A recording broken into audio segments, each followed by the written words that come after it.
900 ବୌଦ୍ଧ ଦେବୀ ଦେବୀଙ୍କର ନାଁ ଅଛି। ୟା ଅପେକ୍ଷା ବି ଆହୁରି ଅଧିକା ଦେବଦେବୀ ଅଛନ୍ତି। କାଳଚକ୍ର ଏଇଟା 10ମ ଶତାବ୍ଦୀରେ। ଏଇଟା ହେଲା ଆପଣ କୋଉଠି ନା ରତ୍ନଗିରିରେ। କାଳ ଯୋଉ ଆପଣ ଉଦୟଗିରିରେ ବି ମହାକାଳ ମନ୍ଦିର ଅଛି, ରତ୍ନଗିରିରେ ବି ବାହାରିଛନ୍ତି ମହାକାଳ। ଆମେ କେମିତି ଖଣ୍ଡନ କରିବା ଗାନ୍ଧାରଟାକୁ? ସିଏ ନୁହେଁ ଆପଣ ପଦ୍ମ ସମ୍ଭବଙ୍କର କୌଣସି ଏଠି ସମ୍ପର୍କ ନାହିଁ। ଚାରି ଜଣ ବୌଦ୍ଧ ଏଇ ବଜ୍ରଯାନର ଦେବୀ, ଏ 4 ଜଣ ହେଲେ କିଏ?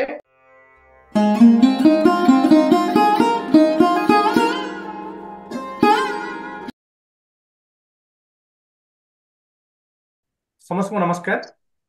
ଆମେ ଗାଇବା ଆମ କଳିଙ୍ଗ ଇତିହାସର ଆଜିର ଏଇ ସଦ୍ୟତମ ଯୋଉ ସମ୍ପାନକୁ ଆପଣ ସମସ୍ତଙ୍କୁ ମୁଁ ସ୍ୱାଗତ ଜଣାଉଛି। ମୋ ନାଁ ସୁନୀଲ ବିଶ୍ୱାଳ ଏବଂ ଆଜି ଆମେ ଯୋଉ ବିଷୟବସ୍ତୁଟି ନେଇଛୁ, ଆମେ ପ୍ରତ୍ୟେକ ରବିବାର ଗୋଟିଏ ଗୋଟେ ନୂଆ ବିଷୟବସ୍ତୁ ନେଇକି ଆମେ ଏଇ ଆଭାସୀ ବୈଠକଟି କରୁଛୁ। ଏବଂ ଆଜିର ବିଷୟ ହେଉଛି ଯେ ଓଡ଼ିଶାରେ ଜନ୍ମିତ ଦ୍ୱିତୀୟ ବୁଦ୍ଧ ପଦ୍ମସମ୍ଭବ। ଏବଂ ଆଜିର ବକ୍ତା ହେଉଛନ୍ତି ଶ୍ରୀଯୁକ୍ତ ପ୍ରବୀର କୁମାର ପଟ୍ଟନାୟକ। ସାର୍, ଆପଣଙ୍କୁ ମୁଁ ସ୍ୱାଗତ ଜଣାଉଛି। ଆଜିର ଏଇ ଯୋଉ ମିଟିଂକୁ ସ୍ୱାଗତ ଜଣାଉଛି। ଆଜି ଯୋଗ ଦେଇଥିବା ସମସ୍ତ ସଦସ୍ୟଙ୍କୁ ମୁଁ ଆନ୍ତରିକ ଧନ୍ୟବାଦ ଦେଉଛି। ଅନୁରୋଧ କରିବି ମୋର ବନ୍ଧୁ ସଞ୍ଜୟଙ୍କୁ, ସେ ଆଜିର ବକ୍ତାଙ୍କ ସନ୍ଧାନରେ ଆମକୁ ସୂଚନା ଦେବେ। ସଞ୍ଜୟ। ସମସ୍ତଙ୍କୁ ମୋର ନମସ୍କାର ଏବଂ ସରସ୍ୱତୀ ପୂଜାର ହାର୍ଦ୍ଦିକ ଅଭିନନ୍ଦନ। ଗତ ବର୍ଷକ ତଳେ ଅର୍ଥାତ୍ ଠିକ ଜାନୁଆରୀ 2024ରେ ଏହି ଓଡ଼ିଶା ମାଟିରୁ ପ୍ରକାଶିତ ହୋଇଥିଲା ଏକ କାଳଜୟୀ ପୁସ୍ତକ, ଉଡିଆନ ଗୁରୁ ପଦ୍ମସମ୍ଭବ ଦି ସେକେଣ୍ଡ ବୁଦ୍ଧ। ଲେଖକ ଥିଲେ ଗବେଷକ ଶ୍ରୀଯୁକ୍ତ ପ୍ରବୀର କୁମାର ପଟ୍ଟନାୟକ ମହୋଦୟ। ତାଙ୍କର ଅନ୍ୟ ଏକ ପରିଚୟ ହେଲା ସେ ହେଉଛନ୍ତି ପ୍ରଖ୍ୟାତ ସଂଗ୍ରାହକ, ସାରସ୍ୱତ ସାଧକ ତଥା ଓଡ଼ିଶାର ପାଠାଗାର ଆନ୍ଦୋଳନର ପୁରୋଧା ଦାଶରଥୀ ପଟ୍ଟନାୟକ ଦାସିଆ ଅଜାଙ୍କ ସୁପୁତ୍ର। ମହାନ ବୌଦ୍ଧ ଆଚାର୍ଯ୍ୟ ପଦ୍ମସମ୍ଭବଙ୍କ ଉପରେ ସ୍ୱତନ୍ତ୍ର ଭାବେ ଏବଂ ଏତେ ବିସ୍ତାରିତ ଭାବେ ପ୍ରକାଶିତ ଭାରତର ଏହା ପ୍ରଥମ ପୁସ୍ତକ।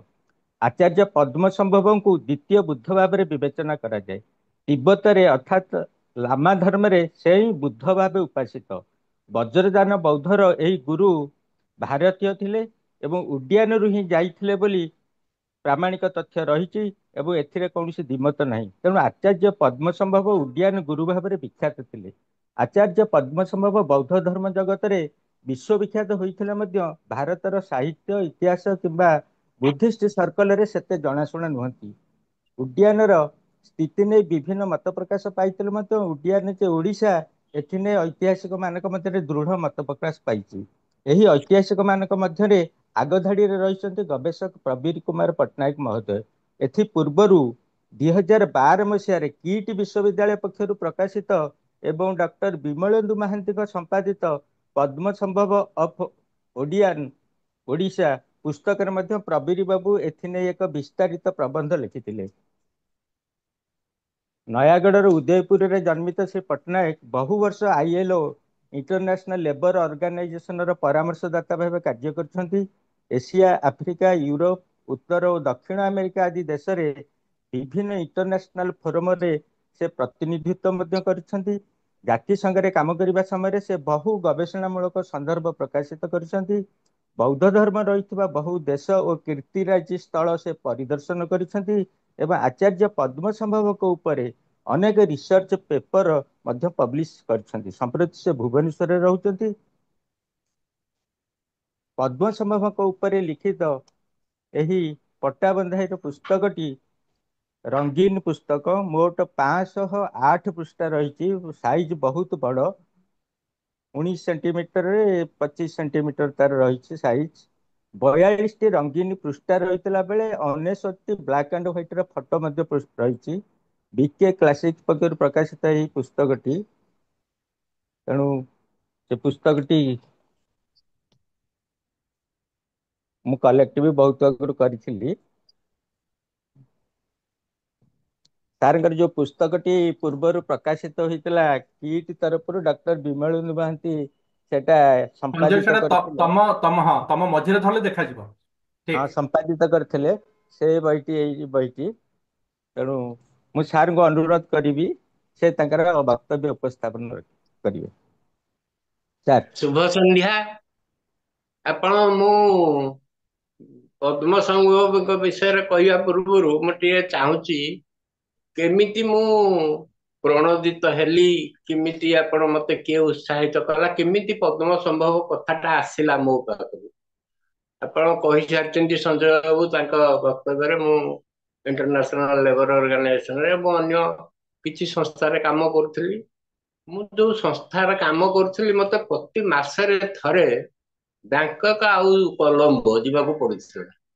ତେଣୁ ସ୍ୱାଭାବିକ ଭାବରେ ଆପଣ ମୋର ଗୋଟେ ବୌଦ୍ଧ କୀର୍ତ୍ତି, ବୌଦ୍ଧ ଧର୍ମ ଏଇ ବିଷୟରେ ମୁଁ ସବୁବେଳେ ବାରମ୍ବାର ସେଇ ଅଞ୍ଚଳକୁ ଯିବାରୁ ମୋର ଗୋଟେ ଆକର୍ଷଣ ଆସିଥିଲା। ମତେ ସେତେବେଳେ ମୁଁ ବହୁତ ବ୍ୟସ୍ତ ଥିଲି ମୋ କାର୍ଯ୍ୟରେ। ମୁଁ କିନ୍ତୁ ମନେ ମନେ ଭାବିଥିଲି ଯେ ମୁଁ ଯେତେବେଳେ କାମ ସାରିବି ଟିକେ ବୌଦ୍ଧ ଧର୍ମ ଭିତରେ ପଶିବି। ଆଉ ମୋର ପୁଣି ଏଟା ଗୋଟେ ପ୍ରିଭିଲେଜ ଥିଲା କହିବାକୁ ହବ, ମୁଁ ପ୍ରାୟ ଅଧା ପୃଥିବୀ ବୁଲିବା ଭିତରେ ଆପଣ ଏଣ୍ଟାୟାର ସାଉଥ ଇଷ୍ଟ ଏସିଆ ଯୋଉଠି ବୌଦ୍ଧ ଧର୍ମଟା ବହୁତ ଷ୍ଟ୍ରଙ୍ଗ, ମୁଁ ପ୍ରାୟ ସେଇ ଦେଶ ଗୁଡାକ ବାରମ୍ବାର, ଶ୍ରୀଲଙ୍କାଠୁ ଆରମ୍ଭ କରିକିରି ଆପଣ Indonesia, Philippines, Colombo, Laos, Thailand, ସବୁ ଗୁଡାକ ଆପଣ ମୁଁ ବାରମ୍ବାର ଏଠି କାମ କରିଛି ବହୁତ ବହୁତ ଦିନ ଧରିକିରି ସେଠି। ତେଣୁ ମୁଁ ପ୍ରାୟ କିଛି ବି ବୁଲିବା ଭିତରେ ଯାହା ବୌଦ୍ଧ ଧର୍ମ ବହି ପାଉଥିଲି ବି ଘରକୁ ଆଣୁଥିଲି। ଗୋଟେ ଘରେ ଏମିତି ବହି କାମ ସରିଲେ, ଇଏ ମୁଁ କହୁଛି ଆପଣ ଦୁଇ ଦୁଇ ତିନି ମସିହା ବେଳର କଥା। ଆଉ ମୁଁ ବହୁତ ବୌଦ୍ଧ ଧର୍ମ ବିଷୟରେ ମୋର ବେଶୀ ଇଣ୍ଟରେଷ୍ଟ ଥିଲା। ମୁଁ ବହୁତ ବହି ଫହି ସଂଗ୍ରହ କରିଥିଲି, କିଛି ଦେଖିନଥିଲି। ମୁଁ 10ରେ ମୋ କାମ ଛାଡିଲା ପରେ, କାମ ମାନେ ମୁଁ ସୋ ଇଚ୍ଛାରେ ଛାଡିଲି ମୁଁ ଟିକେ ଗବେଷଣା ଆଉ ପଢାପଢି କରିବି ବୋଲି। ମୁଁ ନହେଲେ ଆହୁରି 10 ବର୍ଷ ଏପର୍ଯ୍ୟନ୍ତ ମଧ୍ୟ କାମ କରୁଥାନ୍ତି ଆଜ୍ଞା। ମୁଁ ଛାଡିବା 2010ରେ ଆପଣ, ମୁଁ କାମ ଛାଡୁ ଛାଡୁ ଆପଣ ମତେ, ମୋର ଟିକେ ବେଶୀ ସମ୍ପର୍କ ଥିଲା ବିମଳେନ୍ଦୁ ମହାନ୍ତିଙ୍କ ସାଙ୍ଗରେ। ସିଏ ମତେ ନେଇଗଲେ, ଆପଣ ନେଇକି ମହାବୋଧି ସୋସାଇଟି ସାଙ୍ଗରେ ସମ୍ପୃକ୍ତ କରେଇଦେଲେ। ଆପଣ ମୋର ପୁଣି ଯୋଗକୁ ସେଇ ବର୍ଷ ଦଲାଇ ଲାମା ଆପଣ ଓଡିଶା ଆସିଲେ 2010 ମସିହାରେ। ଆପଣ ଚନ୍ଦ୍ରଗିରି ଗଜପତି ଜିଲ୍ଲାର ଜିରାଙ୍ଗ ଠାରେ ସେ ତାଙ୍କ ଗୁରୁ ପଦ୍ମ ସମ୍ଭବ ମହାବିହାର, ଯୋଉଟା କି ଇଷ୍ଟର୍ଣ୍ଣ ରିଜିୟନର ସବୁଠୁ ବଡ ମହାବିହାର, ଏଟାକୁ ଉଦ୍ଘାଟନ କରିବାକୁ ଆସିଲେ। ଆପଣ ପଦ୍ମ ସମ୍ଭବଙ୍କ ନାଁ ମୁଁ ଦକ୍ଷିଣ ଚୀନରେ ଯେତେବେଳେ କାମ କରୁଥିଲି ଆପଣ ସେତିକି ବେଳେ ଶୁଣିଥିଲି। ଆଉ କୋଉଠି ମୁଁ ଶୁଣିନି ବେଶୀ, କାହିଁକି ନା ଆପଣ ଏଣ୍ଟାୟାର ସାଉଥ ଇଷ୍ଟ ଏସିଆଟାରେ ଅଧିକାଂଶ ହଉଛନ୍ତି ହୀନଯାନୀ ଆଉ ମହାଯାନୀ। ଆପଣ ଗୁରୁ ପଦ୍ମ ସମ୍ଭବ ହଉଛନ୍ତି ବଜ୍ରଯାନ, ଯୋଉ ଯାନ ବୌଦ୍ଧ ଧର୍ମର, ତା ସାଙ୍ଗେ ସମ୍ପୃକ୍ତ। ତେଣୁ ମତେ ଯେତେବେଳେ ଆସିଲେ ଆପଣ ଦଲାଇ ଲାମା, ଆଉ ବହୁତ ପ୍ରଚାର ହେଲା, ସେ ଭୁବନେଶ୍ୱର ବି ଆସିଲେ, ତାଙ୍କ ମହାବୋଧି ସୋସାଇଟି ତରଫରୁ ବି ନାଗରିକ ସମ୍ବର୍ଦ୍ଧନା ଦିଆ ହେଇଥିଲା। ଏବଂ ମୁଁ ଶୁଣିଲି ସେ ପରୋକ୍ଷରେ ସିଏ ଇଙ୍ଗିତ କଲେ ଆମ ଓଡିଶାର ବୁଦ୍ଧିଜୀବୀ ମାନଙ୍କୁ, ଗବେଷକ ମାନଙ୍କୁ, ଐତିହାସିକ ମାନଙ୍କୁ। ତାଙ୍କର ଥିଲା ପରୋକ୍ଷ ମତାମତ ଯେ ଯେହେତୁ ତିବ୍ବତରେ ଇତିହାସ ଠିକ ନାହିଁ, ଆଉ ବହୁ ବିଦେଶୀ ମାନେ ତାଙ୍କ ଗୁରୁ ପଦ୍ମ ସମ୍ଭବକୁ, ଯିଏକି ତାଙ୍କ ତିବ୍ବତ ବୌଦ୍ଧ ଧର୍ମର ଗୁରୁ, ତାଙ୍କର ପ୍ରଭୁ ଭଳିଆ ସେମାନେ ମାନନ୍ତି, ତାଙ୍କୁ ଗାନ୍ଧାରର ବୋଲି ଉପସ୍ଥାପନ କରିଛନ୍ତି। ଗାନ୍ଧାର ମାନେ ପ୍ରାଚୀନ ଗାନ୍ଧାରର ସ୍ୱାର୍ଥ ଭାଲି ଉଦ୍ୟାନ ଗୋଟେ ସେଠି ଅଛି, ଟାଉନଟେ, ଆପଣ କାଶ୍ମୀର ପଟୁ। ସେଇଟା ପ୍ରାଚୀନ ଗାନ୍ଧାରଟା ଆମ ଭାରତରେ ଥିଲା। ଏବେ ଆପଣ ଦୁର୍ଯୋଗ ଆମର ସେଇ ଖଣ୍ଡିକ ସ୍ୱାର୍ଥ ଭାଲିଟା ପାକିସ୍ତାନରେ। ତାଙ୍କୁ ସମସ୍ତେ ପ୍ରାୟ ଆପଣ ପାଶ୍ଚାତ୍ୟ ଗବେଷକ ଆଉ ତାଙ୍କ ଉପରେ ବହୁ କାର୍ଯ୍ୟ କରିଛନ୍ତି, ପାଶ୍ଚାତ୍ୟ ଗବେଷକ ହିଁ କାମ କରୁଛନ୍ତି ଯାହା ପଦ୍ମ ସମ୍ଭବଙ୍କ ଉପରେ। ସେମାନେ ତାଙ୍କୁ ସେଠାର ବୋଲି ଉପସ୍ଥାପିତ କରିଛନ୍ତି। ଏଇଟା ହଉଛି ତାଙ୍କ ମନର କଥା, ଏଟା ତାଙ୍କର ଦୁଃଖ। ସିଏ କହିବା କଥା ଯେ ଆମର ତିବ୍ବତାନ ଟ୍ରାଡିସନ ଅନୁସାରେ ଗୁରୁ ପଦ୍ମ ସମ୍ଭବ ହଉଛନ୍ତି ଓଡିଶାର। ସେମାନେ ମାନୁଛନ୍ତି ଭିତରେ, କିନ୍ତୁ ଯେହେତୁ ଏମାନେ ସବୁ ତାଙ୍କୁ ଉପସ୍ଥାପିତ କରୁଛନ୍ତି ଗାନ୍ଧାର, ଗୋଟେ କନଫ୍ୟୁଜନ ଭିତରେ ଅଛି। ତାଙ୍କ ଇଣ୍ଟରନାଲ ଆପଣ ଯୋଉ ସ୍ରୋତଟା, ସେଇଟା ହଉଛି ଓଡିଶା ସପକ୍ଷରେ। ସିଏ ଆହ୍ୱାନ ଦେଲେ ପ୍ରକାରାନ୍ତରେ ଯେ ଓଡିଶାର ଗବେଷକ ମାନେ ଏଇ ବିଷୟରେ ଲେଖନ୍ତୁ। ଏଇଟାକୁ ତାଙ୍କ ଉପରେ ନିର୍ଭର କରୁଛି, ତାଙ୍କୁ ପ୍ରମାଣିତ କରିବାଟା ସେ ଓଡିଶାର ବୋଲି। ଏବଂ ଲେଖନ୍ତୁ, ଆଉ ସେଇ ବହିଟାକୁ ମୁଁ ଛପେଇବି। ଆପଣ, ମୁଁ ବି ଏଇ ମିଟିଂରେ ଥିଲି, ମତେ ବି ତାପରେ ଆମେ ବାରମ୍ବାର ବସିଲୁ ମହାବୋଧି ସୋସାଇଟିରେ ଡାକିକି ସମସ୍ତଙ୍କୁ, ଯୋଉମାନେ ଟିକେ ପାରିବେ। ଆପଣ କଣ ହଉଛି, ଆପଣ 58 ପୂର୍ବରୁ 58 ଥେସିସଟା ପ୍ରଫେସର ନବୀନ କୁମାର ସାହୁଙ୍କର ତାଙ୍କର ଥେସିସଟା ନାଁ ହଉଛି ବୁଦ୍ଧିଜୀବୀ ଓଡ଼ିଶା। ସେଇଟା ପବ୍ଲିଶ ବି ହେଇଯାଇଥିଲା ଉତ୍କଳ ୟୁନିଭରସିଟିର ଥେସିସଟା। ୟୁନିଭରସିଟି ବି ଏଟାକୁ ବହି ଆକାରରେ ଛପେଇଥିଲା 58 ସେଇ ବହିରେ ସେ ଗୋଟିଏ ଚାପ୍ଟର ଲେଖିଛନ୍ତି ଏବଂ ସେ ଇଣ୍ଟ୍ରୋଡକ୍ସନରେ ବି ଲେଖିଛନ୍ତି। ଆଉ ମୁଁ ଜାଣିଛି ମଧ୍ୟ ସେଇ ବିଷୟରେ, ବହି ବିଷୟରେ, ଯେ ସିଏ ତାଙ୍କର ଗାଇଡ ଥିଲେ ପ୍ରଫେସର ନଳିନାକ୍ଷ ଦତ୍ତ, ଯିଏ କଲିକତା ୟୁନିଭରସିଟିର ପାଲି ପ୍ରଫେସର। ସିଏ ଯେହେତୁ ଏଇ ଉପରେ ଟିକେ କାମ କରିଥିଲେ, ଏଇ ବଜ୍ରଯାନ ଉପରେ, ସିଏ ତାଙ୍କ ଗାଇଡାନ୍ସରେ ଏଇ ଚାପ୍ଟରଟାକୁ ଯୋଡିଛନ୍ତି। ପଦ୍ମସମ୍ଭବଙ୍କ ଉପରେ କିଛି ପରିମାଣରେ ରେଫରେନ୍ସ ଏଥିରେ ଅଛି। ଇଏ ଓଡ଼ିଶାର ବଜ୍ରଯାନ ଉପରେ ବହୁତ ଜିନିଷ ଅଛି ସେଇ ବହିଟି। ସେଇ ଗୋଟିକ ବହି ସେତିକି ବେଳରେ, ସେ 58 ପବ୍ଲିଶ ହେଇଛି। ତା ପରବର୍ତ୍ତୀ ସମୟରେ କେହି ନିର୍ଦ୍ଦିଷ୍ଟ ଭାବରେ, ଆପଣ ପଦ୍ମସମ୍ଭବ ଦେଖନ୍ତୁ, ପୃଥିବୀର, ମୁଁ ପୁଣି ଆଉ କହିଦଉଛି ଏଇଟା ସରିଯାଉ ଆଗ, ସିଏ ଯୋଉ କହିଲେ ଆପଣ, ଏଇ ପଦ୍ମସମ୍ଭବଙ୍କୁ ସମସ୍ତେ ପ୍ରାୟ ଆମ ଓଡ଼ିଶାରେ ବି ଭୁଲି ଯାଇଛନ୍ତି। ଆଉ ଭାରତରେ ତ ତାଙ୍କର ନାଁ ଗନ୍ଧ କୋଉଠି ନାହିଁ। ଯିଏ ବି କାମ କରିଛନ୍ତି ଆମ ମାନେ ଦେଶ ଭିତରେ, ଯୋଉ ଗବେଷକ ମାନେ, ସେମାନେ ବି ତାଙ୍କର ମତ ଅଛି। କେହି ହେଲେ ଗୋଟେ ସହମତି ନାହିଁ ତାଙ୍କ ଅରିଜିନ ଉପରେ। କିଏ କହୁଛି ସେ କାଞ୍ଚିର, କିଏ କହୁଛି ଢାକାର, ଏମିତି ଆପଣ ଆମ ଭାରତୀୟଙ୍କ ଭିତରେ। ବାହାରେ କିନ୍ତୁ ସେମାନେ ଗୋଟେ ମତ ତାଙ୍କର, ଯେ ସିଏ ହଉଛି ଗାନ୍ଧାର, ସିଏ ହଉଛନ୍ତି। ଆମର ପ୍ରଫେସର ନବୀନ ସାହୁ ଯେମିତି ଜୋରରେ ଉପସ୍ଥାପିତ କରେଇଥିଲେ, ସେଇ 58 ପରେ ଏଇ ଇସ୍ୟୁଟା ଆମର ପୁରା ନୀରବ। ନା ମାନେ ଦେଶ ଭିତରେ ଆଲୋଚନା ହେଇଛି। ପ୍ରାୟ 5-10 ବର୍ଷ ପୂର୍ବରୁ ପ୍ରଫେସର ଲୋକେଶ ଚନ୍ଦ୍ର ଯେତେବେଳେ ବଞ୍ଚିଥିଲେ, ସେ ଦିଲ୍ଲୀ ୟୁନିଭରସିଟିରେ ଗୋଟେ କରିଥିଲେ ପଦ୍ମସମ୍ଭବଙ୍କ ଉପରେ, ମୁଁ ଶୁଣିଛି। ଏଠି କିନ୍ତୁ କୌଣସି ଆମ ଓଡ଼ିଶାରୁ କୌଣସି ମିଳିଲାନି ତାଙ୍କୁ ରେଫରେନ୍ସ। ତେଣୁ ସିଏ ମଧ୍ୟ, ତାଙ୍କ ମତ ଥିଲା ଯେ ପଦ୍ମସମ୍ଭବ ହଉଛନ୍ତି କାଞ୍ଚିର। ତେଣୁ ଏଇ ଯୋଉ ଜିନିଷଟା ଆମ ଭିତରେ, ଏଇଟାକୁ ଯେତେବେଳେ ଆପଣ ଦଲାଇ ଲାମା ନୈରାଶ୍ୟ ପ୍ରକାଶ କଲେ, ତାଙ୍କ ବିଷୟରେ ଆମକୁ ଆହ୍ୱାନ ଦେଲେ, ତମେ ଲେଖ, ତାପରେ ଆପଣ କେହି ସେ ଆହ୍ୱାନକୁ କେହି ବେଶୀ ଗ୍ରହଣ କଲେନି। ଆମକୁ ରେସ୍ପନ୍ସ ମିଳିଲା ନାହିଁ, କେହି ଲେଖା ଦେଲେ ନାହିଁ ଶେଷ ପର୍ଯ୍ୟନ୍ତ। ଏମିତି ପଳେଇଲା। ତା ଭିତରେ 2 ବର୍ଷ ପଳେଇଲା। 2 ବର୍ଷ ପରେ 2012ରେ ସିଏ ଗୋଟେ ମାନେ ପ୍ଲାନ କରିକିରି 3 ମାସିଆ ଆଗରୁ ଗୋଟେ ଡେଟ୍ ଦେଇକିରି ସିଏ ପ୍ରୋଗ୍ରାମ କରିଦେଲେ, ଭୁଟାନ ପ୍ରଧାନମନ୍ତ୍ରୀ ଆସିବେ 12 ମସିହାରେ। ସିଏ ଆସିବେ ଏଇ ବହିଟାକୁ ଉନ୍ମୋଚନ କରିବେ। ଆପଣ ବହିର ହେତେବେଳକୁ କିଛି ନାଁ ଗନ୍ଧ ନାହିଁ। ଆଉ ତା ସାଙ୍ଗରେ ପଦ୍ମସମ୍ଭବଙ୍କ ମୂର୍ତ୍ତି, ଯୋଉଟାକୁ ଭୁଟାନ ଗଭର୍ଣ୍ଣମେଣ୍ଟ ଦେଇଛନ୍ତି, ସେଇଟାକୁ ଆମ ମହାବୋଧି ସୋସାଇଟି ବୁଦ୍ଧ ମନ୍ଦିରରେ ପ୍ରତିଷ୍ଠା କରିବେ। ଏଇ 2ଟା କାର୍ଯ୍ୟକ୍ରମ ପାଇଁ ତାଙ୍କର 3 ମାସିଆ ସମୟ ଦେଇକି କରିଦେଲେ। ତାପରେ ଆମ ସମସ୍ତଙ୍କ ମୁଣ୍ଡ ବିନ୍ଧିଲା। ସମସ୍ତେ ଲାଗି ପଡି, ଯାହା 7 ଦିନ ଅଛି ଆପଣ ପ୍ରଧାନମନ୍ତ୍ରୀ ଆସିବାର, ଭୁଟାନ ପ୍ରଧାନମନ୍ତ୍ରୀ, ଗୋଟିଏ ଛୋଟିଆ ବହିଟେ 120-130 ପେଜର ଛାପା ହେଲା ଭଳିଆ ଗୋଟେ ବହି ରେଡି ହେଲା। 7 ଦିନ ଅଛି। ଆରେ ବହି ତ ରେଡି ହେଲା, ତାକୁ 7 ଦିନ ଅଛି, କେମିତି ଛପା ହବ? ପୁଣି ଆପଣ ପୁଣି ଦଲାଇ ଲାମାଙ୍କ କାନକୁ ଗଲା ହେ କଥା। ସିଏ ଆପଣ କିଟ୍ ପ୍ରତିଷ୍ଠାତାଙ୍କୁ ସିଏ ତାଙ୍କ ପରାମର୍ଶ ଦେଲେ ଯେ ଆମେ ଶୀଘ୍ର ଏ ବହିକୁ ଛପା ହୁଅ। ଛପା ଆଣିକିରି ଯାହା ହଉ ଏଇ ବହିଟା ଆପଣ ଯୋଉଟା ଦେଖେଇଛନ୍ତି ସଞ୍ଜୟ ବାବୁ, ମୁଁ ପୁଣି ଆଉ ଥରେ ଦେଖେଇ ଦଉଛି ଆପଣ ସମସ୍ତଙ୍କୁ। ଏଇ ଛୋଟ ବହିଟି 130 ପେଜର, ଏଇଥିରେ ବି ମୋର 1/3 ଲେଖା ଅଛି। ଏଇଟି ହଉଛି ଆପଣ ଭାରତରେ, ସମଗ୍ର ଭାରତରେ ଏଇଟା ପ୍ରଥମ ବହି ଏକ୍ସକ୍ଲୁସିଭ ପଦ୍ମସମ୍ଭବଙ୍କ ଉପରେ କଭର ହେଇଥିଲା। ୟା ପୂର୍ବରୁ କୌଣସି ବହି ହିଁ ନାହିଁ ପଦ୍ମସମ୍ଭବଙ୍କ ଉପରେ ନିର୍ଦ୍ଦିଷ୍ଟ ଭାବରେ। ଏଇଟା ଆପଣ କଣ, ଏଇଟା ଗୋଟେ ପ୍ରାରମ୍ଭିକ ଜିନିଷ। ଏଇଟା ଗୋଟେ ସୂଚନା ଭଳିଆ, ଗୋଟେ ଇନଫର୍ମେଟିଭ, ଯେମିତି ଗୋଟେ ପ୍ରଥମ ପ୍ରାରମ୍ଭିକ ପ୍ରବେଶ ପାଇଁକା। ସେଇ ବହିଟି ଏଥିରେ କିଛି କନକ୍ଲୁସିଭ ହେଇପାରିବନି। ଏଇଟା ବିବାଦୀୟ, ଇଣ୍ଟରନ୍ୟାସନାଲ ବିବାଦୀୟ ବିଷୟରେ 120-130 ପେଜରେ ଆମେ 12 ଜଣ ପୁଣି ସେଥିରେ ଲେଖିଛୁ, ସିଏ ହେଇପାରିବ ନାହିଁ। ତେଣୁ ଏଇଟା ଗୋଟେ ହେଇଗଲା। ତା ପରବର୍ତ୍ତୀ ସମୟରେ ପୁଣି ଭୁଟାନ ସରକାର ତାଙ୍କୁ ତାଙ୍କ ଭାଷାରେ ଏଟାକୁ ଅନୁବାଦ କରିଛନ୍ତି। କିନ୍ତୁ ଆପଣ ସେଇ ଦିନ ଠାରୁ ବିମଳେନ୍ଦୁ ମହାନ୍ତି ମୋ ପଛରେ ଲାଗିଲେ। ସିଏ ଖାଲି ନୁହଁ, ଆମର ଯିଏ ଡକ୍ଟର ସୌରେନ୍ଦ୍ର ମହାପାତ୍ର ଅଛନ୍ତି, ମହାବୋଧି ସୋସାଇଟିର ସେକ୍ରେଟାରୀ, ତାଙ୍କୁ ବି ଭୁଟାନ ବାଲା ବହୁତ ଉତ୍ସାହିତ ବିଷୟରେ କରିଥିଲେ।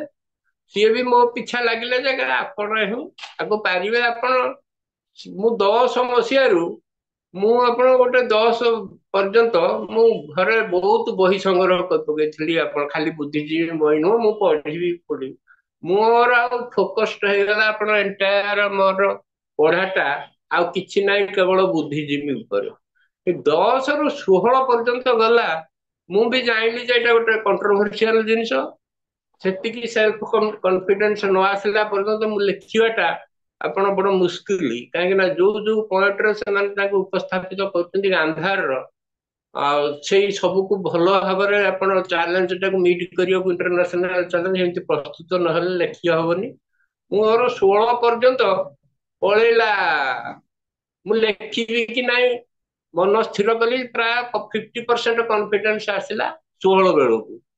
କିନ୍ତୁ 16 ବେଳୁ ମୋର ଗୋଟେ ୟୁରୋଲୋଜିକାଲ ପ୍ରୋବ୍ଲେମ, ଗୋଟେ ରୋଗ ଆରମ୍ଭ ହେଲା। ଏଠି ଡକ୍ଟର ଇନ୍ଦ୍ରମଣି ଜେନା ବି ଅଛନ୍ତି ମୋ ବନ୍ଧୁ ଜଣେ, ସିଏ ମତେ ଚିକିତ୍ସା ବି କରିଛନ୍ତି। ସିଏ ଉଁ, ସେ ପଳେଇଲା ମତେ 16 ରୁ 19 ପର୍ଯ୍ୟନ୍ତ।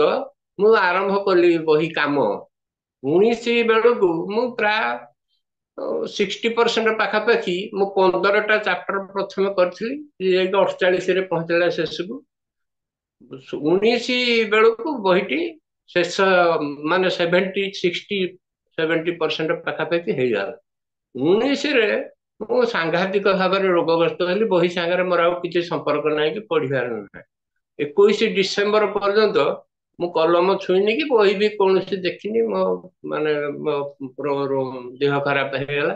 21 ଡିସେମ୍ବରରେ ଯେତେବେଳେ ମୋ ଦେହ ଭଲ ହେଲା, ମୋର ଟିକେ ମୋର ସନ୍ଦେହ ହେଲା ମୁଁ ବଞ୍ଚିବି କି ମରିବି। ମୁଁ ତେଣୁ ସାଙ୍ଗେ ସାଙ୍ଗେ ଲାଗିଲି ଯେ କେମିତି ମୁଁ ଏତେ ସାରି ଦେଇଛି ତ ଆଉ ତକ ଲାଗି ପଡିଲି।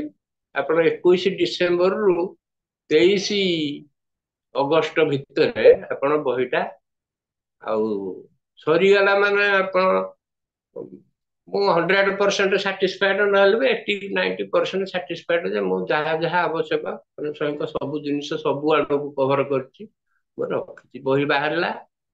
ଆପଣ ପଦ୍ମସମ୍ଭବଙ୍କ ବିଷୟରେ ମୁଁ ବହି ପର୍ଯ୍ୟନ୍ତ ଆପଣଙ୍କୁ କହିଦେଲି କେମିତି ହେଲା, ମୁଁ କାହିଁକି ଲେଖିଲି। ଆଉ ଏଇ ଯୋଉ ଲେଖାଟା ଆପଣ ମୋର, ମତେ ଯିଏ କହିଥିଲେ ବି, ମୁଁ ଏଇଟା ଗୋଟେ ଚ୍ୟାଲେଞ୍ଜ ଭଳିଆ ନେଲି। ଏବେ ସିନା ଓଡିଆ ଅସ୍ମିତା କଥା ଉଠୁଛି, ଆପଣ ସେଇ ଅସ୍ମିତାଟା ହିଁ ମୁଁ ପ୍ରଥମରୁ ମାନେ ସେଇଟାକୁ ହିଁ ମୁଁ ଚ୍ୟାଲେଞ୍ଜ ଟାକୁ, ଅସ୍ମିତାଟାକୁ ଚ୍ୟାଲେଞ୍ଜ ଭାବରେ ଗ୍ରହଣ କରିଥିଲି ପ୍ରଥମରୁ। ମୁଁ ଯେତେବେଳେ ଲେଖିବି ବୋଲି ଆରମ୍ଭ କଲି, କହିଲି ଏଇଟା ଗୋଟେ ଏଡେ ବଡ ଜିନିଷଟେ, ଏଡେ ବଡ ଲୋକ ସିଏ, ଆଉ ଆପଣ କେହି ହେଲେ କେମିତି କହିନାହାନ୍ତି ଏଟାକୁ ବିଷୟରେ ଆଗେଇ ନାହାନ୍ତି।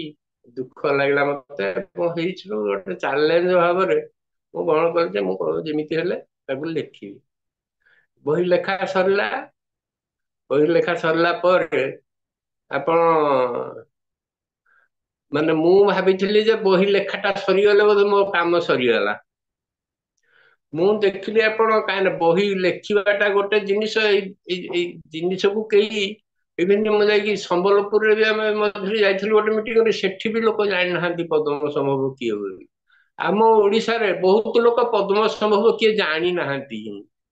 ବହୁତ ଜିନିଷ ଅଛି ତାଙ୍କ ଲୋକଙ୍କୁ ପ୍ରଥମେ, ସବୁ ଲୋକଙ୍କୁ ନ ଜଣେଇଲେ ବି ଗୋଟେ ଯୋଉ ଗୋଷ୍ଠୀ ଆପଣ ଆବଶ୍ୟକ ଜାଣିବା, ତାକୁ ଏଇ ବିଷୟଟା ଜଣେଇବାକୁ ପଡିବ।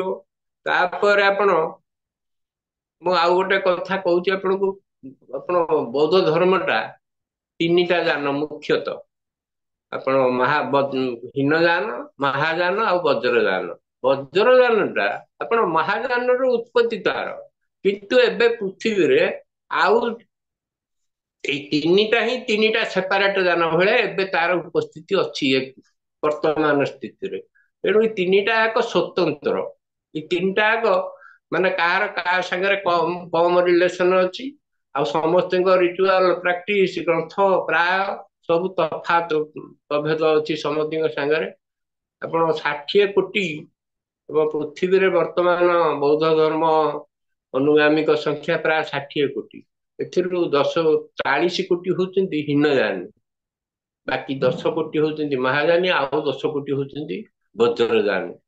ବିଶେଷ ଭାବରେ ବଜ୍ରଯାନଟା ଆପଣ ଆମର ଅରୁଣାଚଳ ପ୍ରଦେଶରୁ ଆରମ୍ଭ କରି ଭୁଟାନ, ସିକିମ, ନେପାଳ, ଉତ୍ତର ନେପାଳ, ହିମାଚଳ ପ୍ରଦେଶର ଖଣ୍ଡେ, ଆପଣ ଏଣ୍ଟାୟାର ଲଦାଖ, ସେପଟେ ସେଣ୍ଟ୍ରାଲ ଏସିଆର କିଛି ରିଜିନ୍, ମଙ୍ଗୋଲିଆ, ମାଞ୍ଚୁରିଆ, ରଷିଆ, ଚୀନର ଦକ୍ଷିଣ ଚୀନ ଅଞ୍ଚଳଟା, ଏଇଗୁଡାକ ହଉଛି ପ୍ରାୟ ପ୍ରଥମ ଅବସ୍ଥାରୁ ଏଇ ସବୁ ଦେଶ ମାନଙ୍କରେ ଅଛି। ଆଉ ଏମାନଙ୍କ ସଂଖ୍ୟା ଏବେ 10 କୋଟି। ଏବେ ଆପଣ ବିଶ୍ୱାସ କରିବେ, ମୁଁ ଦେଖିଲି ଆମର ଏବେ ଉଦୟଗିରି ହେଇଥିଲା, ଫ୍ରାନ୍ସରୁ ଆସିଥିଲେ, ଆମେରିକା ଯେତେ ଏବେ ବ୍ୟାପୁଛି ବି ବୌଦ୍ଧ ଧର୍ମ ପ୍ରତି ଲୋକଙ୍କର ଆଗ୍ରହ, ଏବଂ ଯୋଉମାନେ ବ୍ୟାପୁଛି ସେଟା ହଉଛି ଏଇ ପଦ୍ମସମ୍ଭବଙ୍କ ବଜ୍ରଦାନ ହିଁ ବ୍ୟାପୁଛି। ତେଣୁ ଏତେ ଆପଣ ଯୋଉ 10 କୋଟି କହିଲେ ଅନୁଗାମୀ, ଏମାନଙ୍କର ପଦ୍ମ ସଂଜୟ ବାବୁ କହିଲା ବେଳେ ଏମାନେ ଆପଣ ବେଶୀ ମାନନ୍ତି ପଦ୍ମସମ୍ଭବଙ୍କୁ, ବୁଦ୍ଧଙ୍କୁ ନୁହନ୍ତି। ବୁଦ୍ଧ ତାଙ୍କ ପାଖରେ ମେଜରିଟି, ଆପଣ ତିବ୍ବତାନ ବୁଦ୍ଧିଷ୍ଟ ମାନଙ୍କ ପାଖରେ ପଦ୍ମସମ୍ଭବ ବୁଦ୍ଧଠୁ ଅଧିକା ମାନନ୍ତି ସେମାନେ। ତେଣୁ ତାଙ୍କୁ ଦ୍ୱିତୀୟ ବୁଦ୍ଧ ହେଇଛି କୁହାଯାଏ, କାହିଁକିନା ହୀନଯାନ ମହାଯାନରେ ବୁଦ୍ଧ ହିଁ ହଉଛନ୍ତି ତାଙ୍କର, କିନ୍ତୁ ଏଣ୍ଟାୟାର ତିବ୍ବତାନ ବୁଦ୍ଧିଜିମରେ ପଦ୍ମସମ୍ଭବ ହଉଛନ୍ତି ତାଙ୍କର ମୁଖ୍ୟ। ମାନେ ତେଣୁ ଦ୍ୱିତୀୟ ବୁଦ୍ଧ ତାଙ୍କୁ କୁହାହଉଛି, ଏବଂ 10 କୋଟି ଅନୁଗାମୀ। ଏତେ ବଡ ଲୋକ, ଏବଂ ଆମର ସିଏ ଭାରତରେ ଜନ୍ମିତ। ଏମିତିରେ ଦେଖିବାକୁ ଗଲେ ଆପଣ ନେପାଳରେ ଜନ୍ମିତ ହଉଛନ୍ତି ଯିଏ ଗୌତମ ବୁଦ୍ଧ, କିନ୍ତୁ ଇଏ ପଦ୍ମସମ୍ଭବ ଦ୍ୱିତୀୟ ବୁଦ୍ଧ, ସେ ଖାଲି ଭାରତରେ ନୁହଁ ଆମ ଓଡିଶାରେ ଜନ୍ମିତ। କିନ୍ତୁ ତାକୁ ଏତେ ନେଗ୍ଲେକ୍ଟ କରାହେଇଛି, ନା ଆମ ସାହିତ୍ୟରେ, ନା ଆମ ଇତିହାସରେ, ନା ବୁଦ୍ଧିଷ୍ଟ ସର୍କଲରେ ପଦ୍ମସମ୍ଭବଙ୍କର କୌଣସି କୋଉଠି ଆମର ସାଧାରଣ ଭାବରେ ପରିଚିତି ନାହିଁ। ଏଥିପାଇଁ ଲୋକ କେହି ଜାଣିପାରୁନାହାନ୍ତି। ଏଇଟାକୁ ଆପଣ ଯେମିତି, ମୋ ବହିଟା ଗୋଟେ, ଏଇଟା ପ୍ରଥମ ଗ୍ରନ୍ଥ, ଏଇଟା ମୋ ବହିଟା କମ୍ପ୍ଲିଟ ଗୋଟେ ପଦ୍ମସମ୍ଭବଙ୍କ ଉପରେ। ଏ ବହିଟା ପ୍ରଥମ ଆମ ଦେଶରେ ସମ୍ପୂର୍ଣ୍ଣ ଯୋଉଟା ପ୍ରାମାଣିକ ଗ୍ରନ୍ଥ ଏଇଟା। ତେଣୁ ଏବେ ଯେହେତୁ ଗୋଟେ ଅସ୍ତ୍ର ମିଳିଲା, ଆମକୁ ନଥିଲା କିଛି ବହିଟା, ଏଣୁ ଆମକୁ ତାଙ୍କୁ ପରିଚିତ କରିବାକୁ ପଡିବ। ଆପଣ ଏଣ୍ଟାୟାର, ଆପଣ ଯେମିତି ବୁଦ୍ଧଙ୍କ ବିଷୟରେ ବହି ପତ୍ରରେ ପଢିବାକୁ ହଉଛି, ଯେମିତି ପିଲା ପଢିବେ, ଯେମିତି ମଧ୍ୟରେ ମୁଁ ଆପଣ ବର୍ଷଟିଏ ହେଇଛି, ଗଲା ଜାନୁଆରୀରେ ରିଲିଜ ହେଇଥିଲା, ଏପର୍ଯ୍ୟନ୍ତ ଗୋଟିଏ ବର୍ଷ, ଏଇ ବର୍ଷକ ଭିତରେ ବହିର ସେକେଣ୍ଡ ଏଡିସନ ହେଇଗଲାଣି। ତେଣୁ ବ୍ୟାପୁଛି, ଏବଂ କିଛି ପରିମାଣରେ ମୁଁ ଏକୁଟିଆ ବି ଆମ କିଛି ଅଳ୍ପ ବନ୍ଧୁଙ୍କ ସହଯୋଗରେ ଆମ ଆକୁ ଇଣ୍ଟରନ୍ୟାସନାଲାଇଜ କରିବାରେ କିଛି ପରିମାଣରେ ସଫଳ ବି ହେଇଛି। ଆପଣ ବହି ପ୍ରକାଶ ପାଇବା ପୂର୍ବରୁ ଇଣ୍ଟରନ୍ୟାସନାଲାଇଜ ହେଇଥିଲା, ଆରମ୍ଭ ହେଇଥିଲା।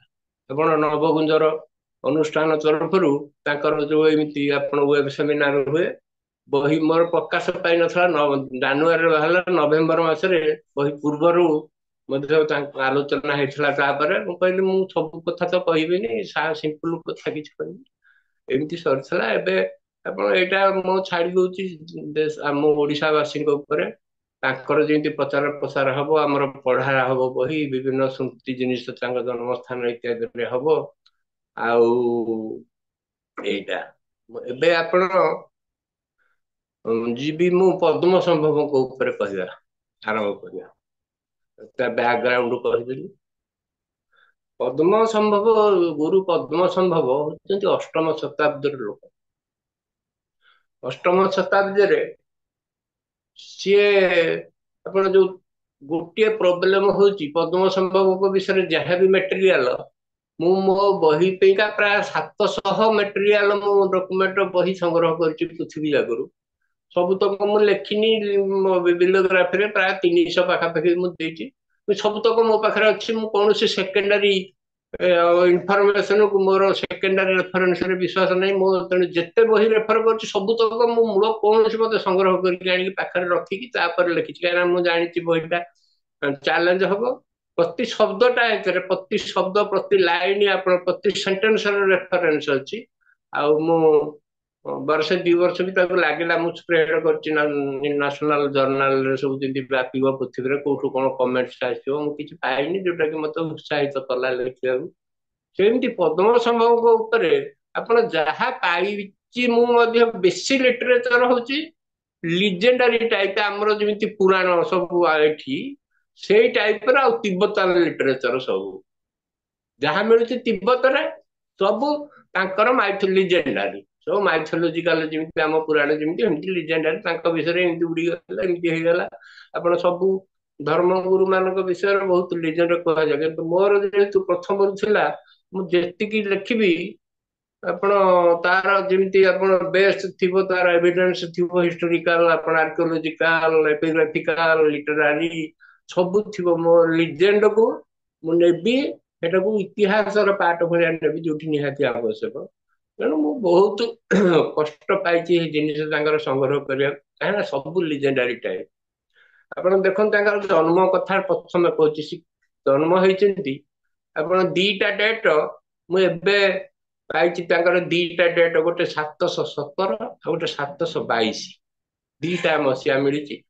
27/6/717 କିମ୍ବା 722, 27/6 ହଉଛି ତାଙ୍କ ଜନ୍ମ ତିଥି। ଆଉ ତାଙ୍କର ମହାପ୍ରାଣ ତିଥି ମୁଁ କହିବି ପରେ, ସେଇ ସବୁ ଆସିଲେ ଚାପ୍ଟରକୁ। ଜନ୍ମ ହେଇଛନ୍ତି ସେ ସେଇଠି ଆର୍ଲି ଆପଣ 8ମ ଶତାବ୍ଦୀରେ। ତାଙ୍କର ଆପଣ ଯୋଉ ତିବ୍ବତାନ ଲିଟରେଚରରେ ଯୋଉ ପ୍ରଫେସି, ଆପଣ ତାଙ୍କ ଜନ୍ମ ବିଷୟରେ ବହୁତ ପ୍ରଫେସି ଅଛି। ମୁଁ 5ଟା ପ୍ରଫେସି ଦେଇଛି ମୋ ବହିରେ, ଆଗ ଷ୍ଟ୍ରଙ୍ଗ ପ୍ରଫେସି ଯୋଉଗୁଡାକ। ସବୁଥରେ ବୁଦ୍ଧ କହିଛନ୍ତି, ସବୁଥରେ ଯେ ମୁଁ ଉଡିଆନରେ, କୋଉଥରେ କହିଛନ୍ତି ମୁଁ 1200 ବର୍ଷ ପରେ ଜନ୍ମ ହେବି ପଦ୍ମ ସମ୍ଭବ ନାଁରେ ଉଡିଆନରେ। ଆଉ କୋଉଥରେ କହିଛନ୍ତି ମୁଁ, ପ୍ରାୟ ସବୁଥରେ ସେ କହିଛନ୍ତି ଯେ ମୁଁ ଉଡିଆନରେ ହିଁ ଜନ୍ମ ହେବି ଆଉ ପଦ୍ମ ସମ୍ଭବ ନାଁରେ। ଏଇଟା ବୁଦ୍ଧଙ୍କ ପ୍ରଫେସି ଅଛି। ଆଉ କେତେ ଜାଗାରେ ବି ସେ ଲେଖିଛନ୍ତି, ମୁଁ ଧନକୋଷ ଲେଖରେ ଅଛି। କିନ୍ତୁ ତିବ୍ବତାନ ଯୋଉ ତାଙ୍କ ଲିଜେଣ୍ଡର ଯାହା ମିଳୁଛି ଇନଫରମେସନ, ଅଧିକାଂଶରେ ଅଛି ସେ ଲୋଟସ ବର୍ନ। ସିଏ ଧନକୋଷ, ସମ୍ବଳ ପ୍ରାଚୀନ ସମ୍ବଳ ରାଜ୍ୟର ଯୋଉ ରଜା, ତାଙ୍କ ରାଜପ୍ରସାଦ ପାଖରେ ଗୋଟେ ଧନକୋଷ ଲେକ୍। ସେଇ ଲେକରେ ପଦ୍ମ ଫୁଲ ଉପରେ, ସେ ଲେକ୍ ମଝିରେ 8 ବର୍ଷର ବାଳକ ହିସାବରେ ସିଏ ମାନେ ଆବିର୍ଭାବ ତାଙ୍କର ହେଇଥିଲା। ଏଇଟା ହଉଛି ଆପଣ ଲିଜେଣ୍ଡ, ତାଙ୍କ ଜନ୍ମ ବିଷୟରେ ଏଇଟା ଅଛି। ଆପଣ କିନ୍ତୁ ସିଏ ପରବର୍ତ୍ତୀ ସମୟରେ ସେ ନିଜେ ସ୍ୱୀକାର କରିଛନ୍ତି ଯେ ମୋ ବାପା ଅଛନ୍ତି, ମୋ ମା ଅଛନ୍ତି। ତେଣୁ ଆପଣ ସେ ବାୟୋଲୋଜିକାଲ ପର୍ସନ, ସେ ହିଷ୍ଟୋରିକାଲ, ସିଏ ଆପଣ ଏମିତି କାଳ୍ପନିକ ଲିଜେଣ୍ଡାରୀ ନୁହେଁ ଯେ ପଦ୍ମ ସମ୍ଭବ ଉପରେ। ମୁଁ ଏଇଟା ବି ଲେଖିଛି, ଏବଂ ହିଷ୍ଟ୍ରିଟା ହଉଛି ତାର। ସିଏ ଆପଣ ସେଇ ସମ୍ବଳ ରାଜ୍ୟରେ ଜନ୍ମ ହେଇଛନ୍ତି। 8 ବର୍ଷର ସେ ପଦ୍ମପୁର ହଉଛି ତାଙ୍କ ଜନ୍ମସ୍ଥାନ। ଏବେ ଯୋଉଠି ବାହାରିଛି ଆପଣ ତଥ୍ୟ ମିଳିଛି, ସିଏ ତାଙ୍କ ସମ୍ବଳଟା ହଉଛି ଆପଣ ଅବିଭକ୍ତ ସମ୍ବଲପୁର ଜିଲ୍ଲା, କି ତାଠୁ ବି ଆହୁରି ଅଧିକା ଅଞ୍ଚଳ ହେଇପାରେ, ଗ୍ରେଟର ସମ୍ବଲପୁର। ସେଇଟା ହଉଛି ଆମର ପ୍ରାଚୀନ ସମ୍ବଳ ରାଜ୍ୟ ଥିଲା, ଯୋଉଠି ଇନ୍ଦ୍ରଭୂତି ରଜା ଥିଲେ 8ମ ଶତାବ୍ଦୀରେ। ତେଣୁ ସେଇ ଯୋଉ ସମ୍ବଳଟା, ଆପଣ ତାଙ୍କର ଯୋଉ ପ୍ୟାଲେସଟା, ଇନ୍ଦ୍ରଭୂତିଙ୍କର ପ୍ୟାଲେସଟା ହଉଛି ଯତୁମତି। ଯତୁମତି ପ୍ୟାଲେସଟା କୋଉଠି ନା, ଆପଣ ଏବେ ଆପଣ ଜାମଦା, ଗୋଟେ ହୀରାକୁଦ ବୁର୍ଲା ପାଖରେ ମହାନଦୀ କୂଳରେ ଆପଣ ଯତୁମତି ପ୍ରାସାଦ ଥିଲା। ଏଠି ଇନ୍ଦ୍ରଭୂତିଙ୍କର ରାଜପ୍ରସାଦ, ତା କୂଳରେ ଧନକୋଷ ଗୋଟେ ବଡ ପାଟ ଏବେ ବି ଅଛି ଧନକୋଡାରେ। ଆଉ ସେଇ ଏଣ୍ଟାୟାର ଆପଣ ତାଙ୍କ ରାଜପ୍ରସାଦଠୁ ଉପର ଷ୍ଟ୍ରିମ ମହାନଦୀର ଉପରକୁ, ସେଟା ମହାନଦୀ ଯୋଉ ପଟେ ଆସିଛି ଆପଣ ଛତିଶଗଡ ଦେଇକି ଆମର ଉପରକୁ, ଝାରସୁଗୁଡା ଜିଲ୍ଲାରେ ଏବେ ଏଣ୍ଡରେ, ମାନେ ମହାନଦୀ ଯୋଉ ହୀରାକୁଦ ରିଜର୍ଭର ପୁରା ଏଣ୍ଡଟା, ଯୋଉଟା ଝାରସୁଗୁଡା ରାୟଗଡ NH କୁ ଲାଗିଛି, ଏଇଟା ଏଣ୍ଡଟା। ସେଇ ଏଣ୍ଡ ପାଖରେ ପଦ୍ମପୁରଟା ଗୋଟେ ଆପଣ ଐତିହାସିକ ନଗର ମଧ୍ୟ। ସେଇଟା ଛୋଟ ଗାଁ ନୁହେଁ, ଏଟା ନଗର। ଏଠି ଆପଣ 8ମ ଶତାବ୍ଦୀର ଆମର ଯୋଉ ବିଶିଷ୍ଟ ସଂସ୍କୃତ ନାଟ୍ୟକାର, କବିତା ନୁହଁ ନାଟ୍ୟକାର ଭବଭୂତିଙ୍କର ବି ସେଇଟା ଗାଁ। ମୁଁ ସେଇଟା ଏବେ ତଥ୍ୟ ପାଇଲି, ମୋ ସେକେଣ୍ଡ ଏଡିସନରେ ମୁଁ ଟିକେ ଯୋଡିଛି। ସେଇ ଗାଁଟା ପଦ୍ମପୁର ନଗର ହଉଛି ଭବଭୂତିଙ୍କର ଗାଁ। ସିଏ ବି ସମସାମୟିକ, ସମକାଳୀନ ପଦ୍ମ ସମ୍ଭବଙ୍କର 8ମ ଶତାବ୍ଦୀର ଜନ୍ମ। ଇଏ ସିନା କିଛି ଲେଖି ନାହାନ୍ତି ଆପଣ, ସିଏ ଭବଭୂତି ତାଙ୍କର 3ଟି ମାତ୍ର ନାଟକ ବହି ସଂସ୍କୃତରେ, ମାଳତୀ ମାଧବ, ଉତ୍ତର ରାମଚରିତ ଆଉ ମହାବୀର ଚରିତ, 3ଟା ଆକାରରେ ତାଙ୍କ ଜନ୍ମ ସ୍ଥାନ, ମହାନଦୀ କୂଳ, ତାଙ୍କ ବାପାଙ୍କ ନାଁ, ମାଙ୍କ ନାଁ, ତାଙ୍କ ଗୋତ୍ର ସବୁ ଡିଟେଲ ସେ ଲେଖିଛି। ତେଣୁ ସେଇଠି ହଉଛି ତାଙ୍କର ଜନ୍ମ। ସିଏ ଆପଣ କୌଣସି ପ୍ରକାର ବୋଧେ ଘର ଛାଡିକିରି 8 ବର୍ଷ ବୟସରେ ସେ ପଳେଇ ଆସିଛନ୍ତି। ଏଠି ପାଖଟା ଆପଣ ସେଇ ଜାଗାରୁ ସିଧାରେ ପ୍ରାୟ 15-20 କିଲୋମିଟର ହବ ଆପଣ ଯୋଉ ଇନ୍ଦ୍ରଭୂତିଙ୍କ ରାଜପ୍ରସାଦ। ସେ ପଳେଇ ଆସିଛନ୍ତି ଘରୁ। ଏଇଠି କିନ୍ତୁ ପୋଖରୀ ପାଖରେ ତାଙ୍କର ଆବିର୍ଭାବ ଘଟିଛି। ମାନେ ପୋଖରୀ ପାଖରୁ ସିଏ ମିଳିଛନ୍ତି। ରଜାଙ୍କର ମନ୍ତ୍ରୀ ପୋଖରୀ ପାଖରେ ତାଙ୍କୁ 8 ବର୍ଷ ବୟସର ପିଲାଟିଏ ସେଇ ପୋଖରୀଟାରେ ମାନେ ସେଇ ପାଟଟାରେ, ସେଟା ଲେକ୍ କୁହାହଉଛି, ସେଠି ବହୁତ ପଦ୍ମ ଫୁଲ ଫୁଟେ ବୋଧେ। ଆଉ ସେଇଠି ତାଙ୍କୁ ଦେଖିଲେ ଗୋଟେ ପିଲାଟିଏ 8 ବର୍ଷର ପିଲାଟିଏ ବୁଲୁଛି, ଆଉ ତା ଦେହରେ ବହୁତ ଦୈବୀ ଶୁଭ ଲକ୍ଷଣ ସବୁ ଅଛି। ରଜାଙ୍କର ଯୋଗକୁ ତାଙ୍କ ନିଜ ପୁଅଟି ସିଏ ମରି ଯାଇଥିଲା। ସେ ବଡ ମନସ୍ତାପରେ ଥିଲେ। ଯେତେବେଳେ ସିଏ ରଜାଙ୍କୁ ଏଠୁ ଖବର ଦେଲେ, ରଜା ଆସିଲେ, ଦେଖିଲେ, ମନ୍ତ୍ରୀ ରଜା ଦେଖିଲେ ତାଙ୍କର ବହୁତ ଦୈବୀ ଲକ୍ଷଣ ତାଙ୍କ ପାଖରେ ଅଛି। ତେଣୁ ସେଇ ପିଲାଟିକି ସେ ରାଜବାଟିକି ନେଇଗଲେ। ନେଇକି ତାକୁ ଆଡପ୍ଟ କରିଲେ ନିଜ ପୁଅ ଭଳିଆ। ଏଠି ପାଠ ବ୍ୟବସ୍ଥା କଲେ ରାଜବାଟୀରେ। 13 ବର୍ଷ ବୟସରେ ତାଙ୍କୁ ରାଜା ଯୁବରାଜ ଭାବରେ ଡିକ୍ଲେୟାର କଲେ। ଆପଣଙ୍କର ଯେତେବେଳେ କରାହଉଥିଲା ସବୁ ଯୁବରାଜ ଭଳିଆ ସେ ଯେତିକି ଯେତିକି ବଡ ହେଇଗଲେ, ତାଙ୍କ ପାଖରେ ପୁଣି ଯୋଉ ଶୁଭ ଲକ୍ଷଣ ସବୁ ଦେଖାଯାଉଥିଲା, ମାନେ ଗୃହ ତ୍ୟାଗୀ ସନ୍ନ୍ୟାସୀର ଲକ୍ଷଣ କ୍ରମେ ରଜା ଇଣ୍ଡିକେସନ ପାଇଲେ ତାଙ୍କ ଶରୀର ଲକ୍ଷଣ, ତାଙ୍କର ହାବ ଭାବ ଚାଲିଚଳନରୁ ସିଏ ସେଇଠୁ 16 ବର୍ଷ ବୟସ ବେଳକୁ ତାଙ୍କୁ ବାହା କରେଇଦେଲେ। ତାଙ୍କ ଯୋଉ ବାହା କରେଇଲେ ଭାଷାଧାରା ଏଇ ଝିଅଟିର ରାଜକୁମାରୀର ନାଁ, ସିଏ ମାନେ ସିଙ୍ଗଳ କୁହାହଉଛି, ଏଟା ସିଂହପୁର, ଏବଂ ତାକୁ ଆଇଡେଣ୍ଟିଫାଏ କରାଯାଇଛି ସିଙ୍ଗଳଟାକୁ ସେ ପ୍ରାଚୀନ କଙ୍ଗୋଦ ଆଉ କଳିଙ୍ଗ ସେଇପଟେ, ଆପଣ ବାଣପୁରରୁ ଗଞ୍ଜାମ ସେଇ ଅଞ୍ଚଳରେ କୋଉଠି ଥିଲା ସେଇ ଅଞ୍ଚଳଟା ସିଂହପୁର କି ସିଙ୍ଗଳ। ସେଇଠୁ ତାକୁ ବାହା କରେଇଲେ ରାଜ୍ୟ କରଣ୍ଟିକି। ସିଏ ଆଣିକି ରହିଲେ, ତାକୁ ବାହା କରେଇଲେ ତ ଜବରଦସ୍ତ। ସିଏ ଆସିଲେ, ଆସିଲା ପରେ ସିଏ ପ୍ରାୟ 5 ବର୍ଷ କେତେ ସିଏ ଘର ସଂସାର କରୁଛନ୍ତି। ତାଙ୍କ କୌଣସି ଛୁଆ ପିଲା ବିଷୟରେ କୌଣସି ସୂଚନା ନାହିଁ। ସିଏ 16 ବର୍ଷ 5 ବର୍ଷ ସଂସାର କଲା ପରେ ଆପଣ ସେ ଯାଇଥିଲେ ତାଙ୍କ ରାଜ୍ୟର ମନ୍ତ୍ରୀଙ୍କର କୌଣସି ଆଉ ଗୋଟିଏ କରଦ ରାଜ୍ୟର ରାଜାଙ୍କର କୋଉଠି ତାଙ୍କ ପୁଅଟି ଗୋଟେ ଦୁର୍ଘଟଣାରେ ମଲା। ସେଇ ଯୋଉ ଚାର୍ଜ ଟା ମରିବାର ଏକାଉଣ୍ଟେବିଲିଟି ଆଙ୍କ ଉପରେ ଫିକ୍ସ ହେଲା। ତେଣୁ ରଜା ତାକୁ ବହୁତ ଲୋକ ବି ଆନ୍ଦୋଳନ କଲେ, ଆଙ୍କୁ ଦଣ୍ଡ ଦିଆ ହଉ ବୋଲି। ବାଧ୍ୟ ହେଇକି ଏଡେ ନ୍ୟାୟବନ୍ତ ରଜା, କିଛି ନିଜର ପୁଅ ନାହିଁ, ପୁଅଟିଏ କରିଥିଲେ, ତାକୁ ବି ଆପଣ ସେ ଦେଶାନ୍ତର ଦଣ୍ଡ ଦେଲେ। ଦେଶାନ୍ତର ଦଣ୍ଡ ଦବାରୁ ସିଏ ଆପଣ ରାଜ୍ୟ ଛାଡିକି ସମ୍ବଳ ଆପଣ ପଳେଇ ଆସିଲେ। ପଳେଇ ଆସିଲେ ସିଏ ଲେଖିଛନ୍ତି ଯେ ସିଏ ଉଡିଆନର ନର୍ଥ ୱେଷ୍ଟରେ ହଉଛି ଉଡିଆନ। ସେତେବେଳେ ଉଡିଆନ ଟା ହଉଛି ବଡ ରାଜ୍ୟ, ତାର ଏଗୁଡାକ ସବୁ ପାର୍ଟ। ତେଣୁ ସମ୍ବଳଟା ବି ତାର ଗୋଟେ ପାର୍ଟ। ସିଏ ପଳେଇ ଆସିକିରି ଆପଣ, ତା ବି ପ୍ରଫେସି ଅଛି, ଏଇଟା ବି ଆପଣ ମିଥ୍ୟା ନାହିଁ। ନେପାଳର ଇନସ୍କ୍ରିପସନ ଅଛି, ତାକୁ ବି ନବୀନ ସାହୁ ଲେଖିଛନ୍ତି, ମୁଁ ବି ମୋ ବହିରେ ଦେଇଛି। ସେଥିରେ ବି ତାଙ୍କର ପ୍ରଫେସି ଅଛି। ସିଏ ଆପଣ ଯେ ପଦ୍ମ ସମ୍ଭବ, ଆପଣ ଯେମିତି ବୁଦ୍ଧ ଗୟାରେ ବୁଦ୍ଧ ବୁଦ୍ଧିପ୍ରାପ୍ତ ହେଇଥିଲେ, ଗୌତମ ବୁଦ୍ଧ, ସେମିତି ପ୍ରଫେସି ଅଛି। ଗୌତମ ବୁଦ୍ଧ ବିରଜାଙ୍କ ପାଖରେ ବୁଦ୍ଧି ପ୍ରାପ୍ତ ହେବେ, ଏନଲାଇଟେନମେଣ୍ଟ ତାଙ୍କର ପାଇବେ ବିରଜା କ୍ଷେତ୍ରରୁ। ତେଣୁ ସିଏ ଯୋଉ ଘରୁ ପଳେଇଲେ ଗୃହ ତ୍ୟାଗୀ ହେଇକି ଦେଶାନ୍ତର ଦଣ୍ଡରେ, ସିଏ ଯାଇକି ବିରଜାଙ୍କ ପାଖରେ ଆପଣ ସାଧନା କଲେ। ସାଧନା କରିକି ସେଠୁ ସିଦ୍ଧି ପ୍ରାପ୍ତ ହେଲେ। ସିଦ୍ଧି ପ୍ରାପ୍ତ ହବା ପରେ ଯେତେବେଳେ ଆପଣ ଅଷ୍ଟମ ଶତାବ୍ଦୀ ବେଳକୁ ଆପଣ ଏକଦମ ମାନେ ବଡ ଥ୍ରାଇଭିଂ କଣ୍ଡିସନରେ ଥିଲା ଆମର ରତ୍ନଗିରି, ଉଦୟଗିରି, ଲଳିତଗିରି ମହାବିହାର ଗୁଡାକ ବିଶ୍ୱବିଦ୍ୟାଳୟ ଭଳିଆ କାମ କାର୍ଯ୍ୟ କରୁଥିଲା। ଆଉ ରତ୍ନଗିରି ଟା ଆପଣ ଫେମସ ଥିଲା ଯୋଗ ତନ୍ତ୍ର, ଯୋଉଟାକୁ କହୁଛି ଯୋଗ ତନ୍ତ୍ରର ବିଶ୍ୱବିଦ୍ୟାଳୟ ବୋଲି। ସେ ସେଇଠି ଶିକ୍ଷା କଲେ, ଶିକ୍ଷା ଲାଭ କଲେ ରତ୍ନଗିରି ମହାବିହାର।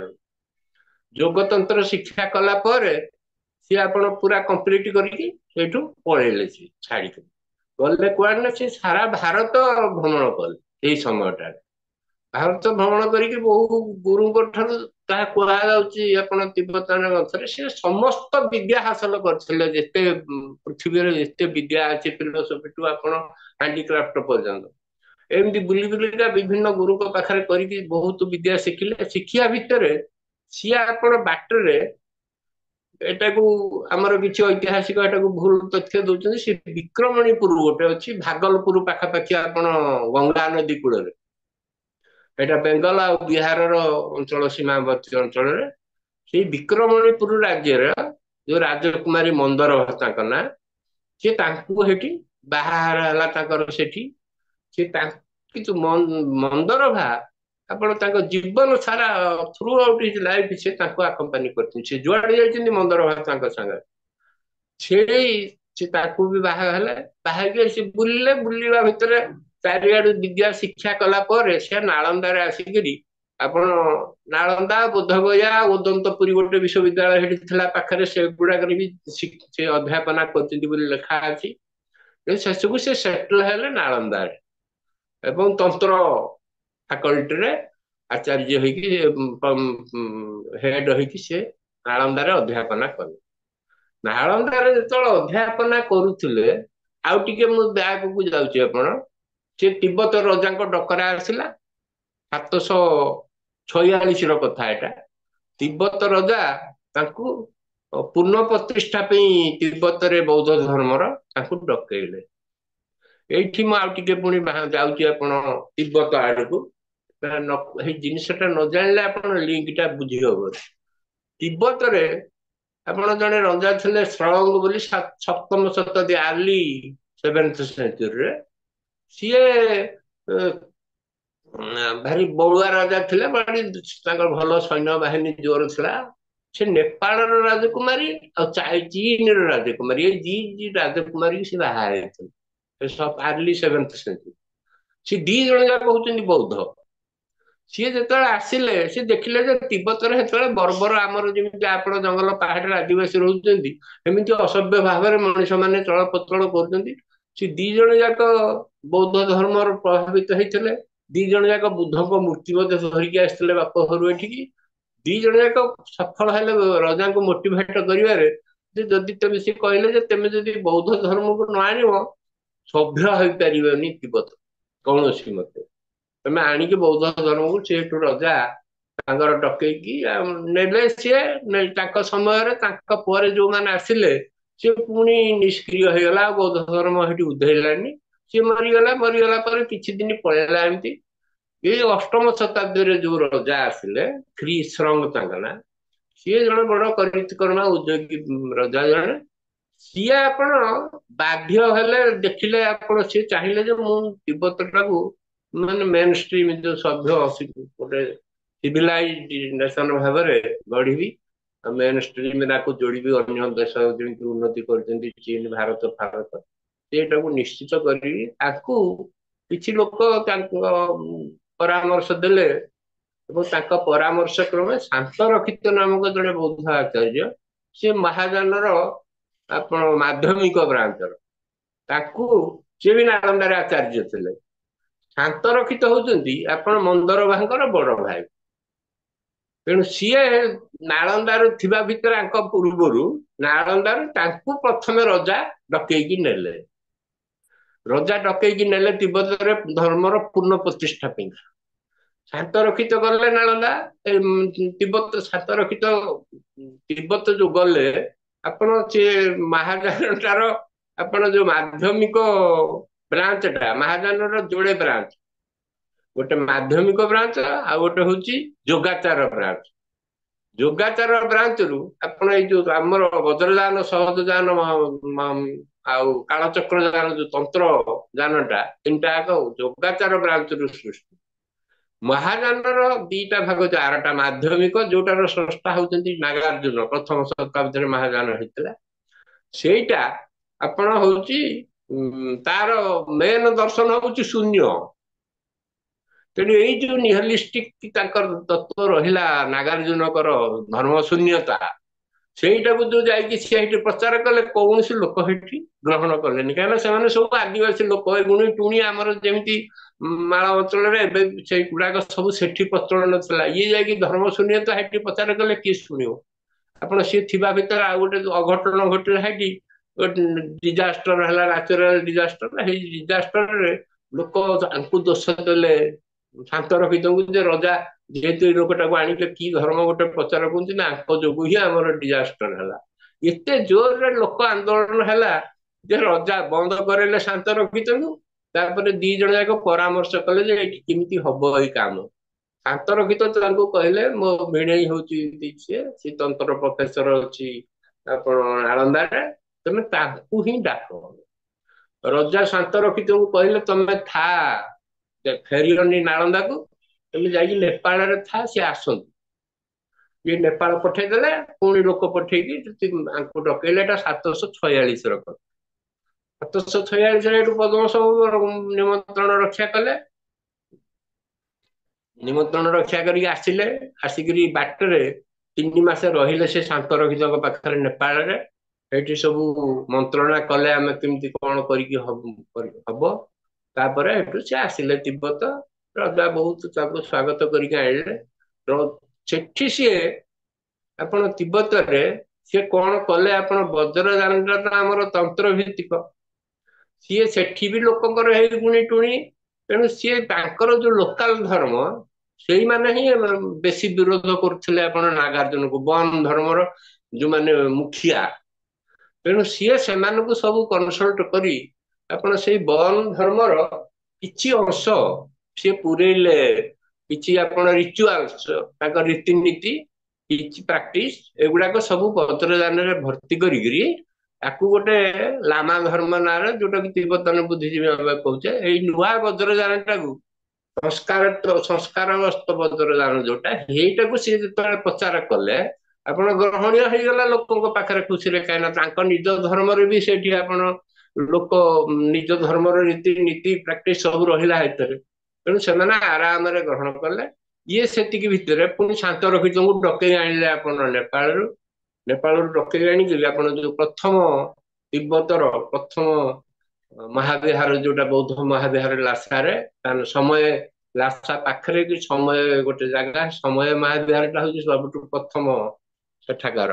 ଆଉ ସେଇଟା ହଉଛି ସବୁ ଏବେ ବି ଅଛି। ଆପଣ କିଛି ଚିହ୍ନା ମାନେ ନେଲେ ବି ତାକୁ ନଷ୍ଟ କରିନାହାନ୍ତି। ମୋ ବହିର ଯୋଉ ପଛ କଭର, ବ୍ୟାକ୍ କଭରଟା ବି ଆପଣ ସେଇ ସବୁ ତାର, ଏଇଟା ଯୋଉ ଫଟୋ ଦେଖୁଛନ୍ତି ଆପଣ, ଏଇଟା ହଉଛି ସେଇ ସମୟ ମହାବିହାର। ଏଇଟାକୁ ତିଆରି କରେଇଲେ ରଜାଙ୍କୁ ଲଗେଇକିରି। ପ୍ରଥମ ବୌଦ୍ଧ ସଂଘ ଏଇଠି ପ୍ରତିଷ୍ଠା କଲେ 25 ଜଣ ତାଙ୍କ ଶିଷ୍ୟଙ୍କୁ ନେଇକିରି।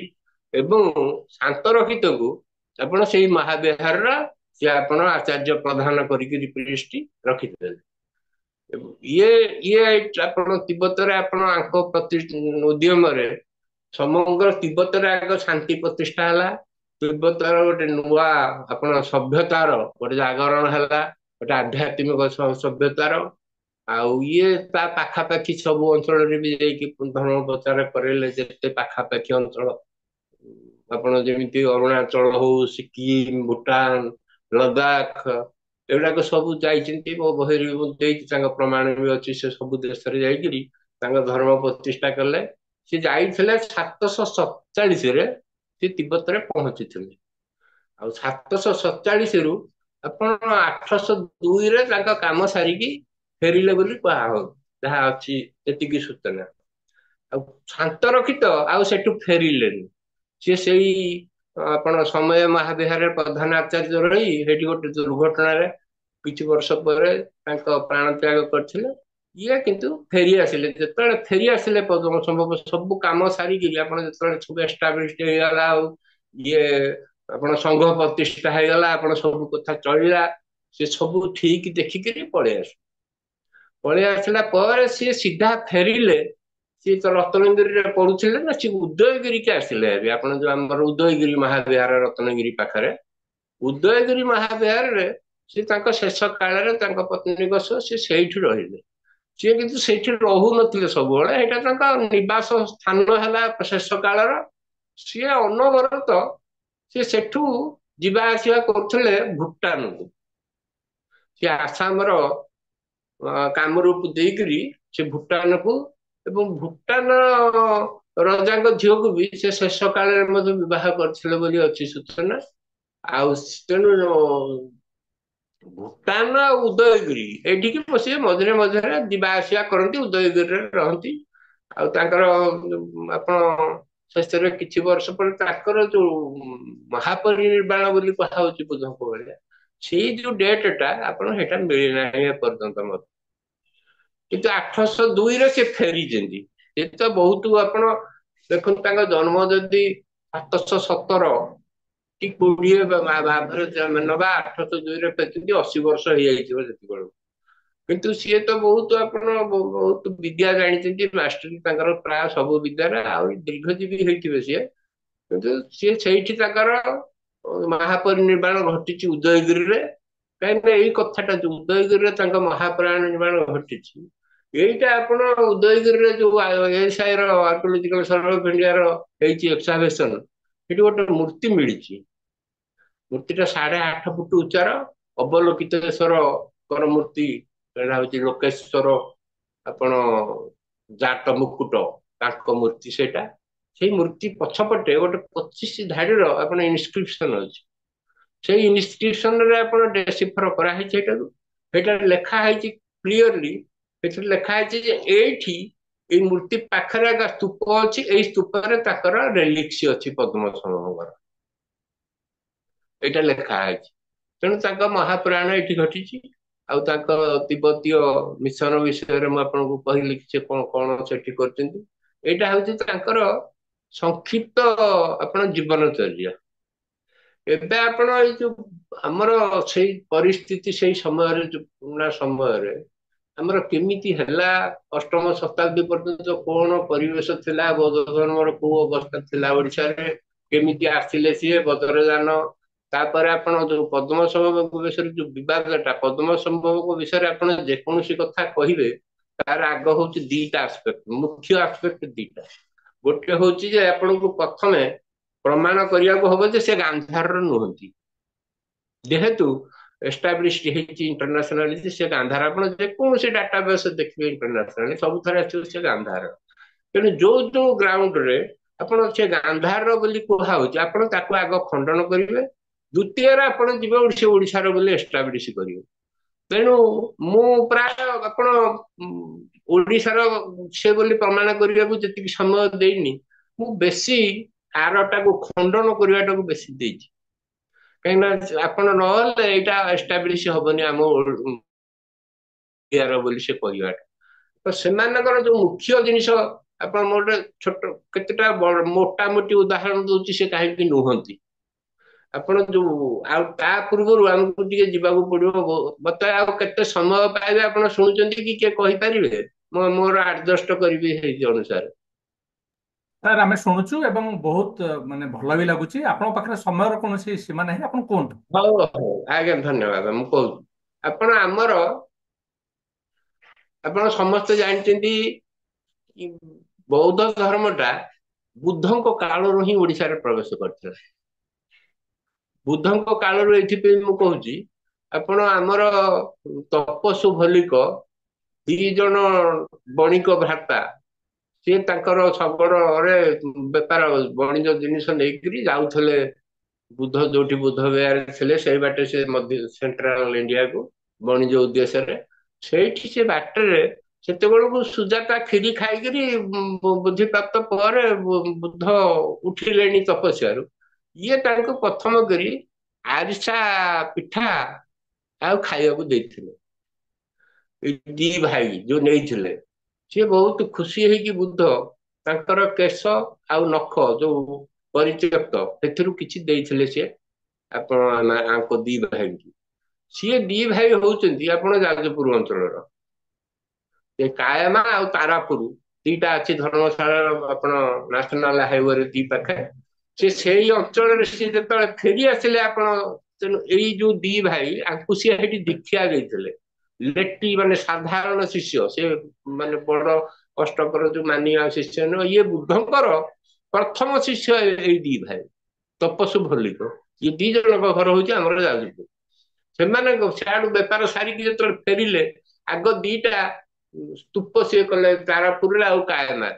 ଏଠି କେଶ ଗୋଟାକରେ ନଖ ଗୋଟାକରେ।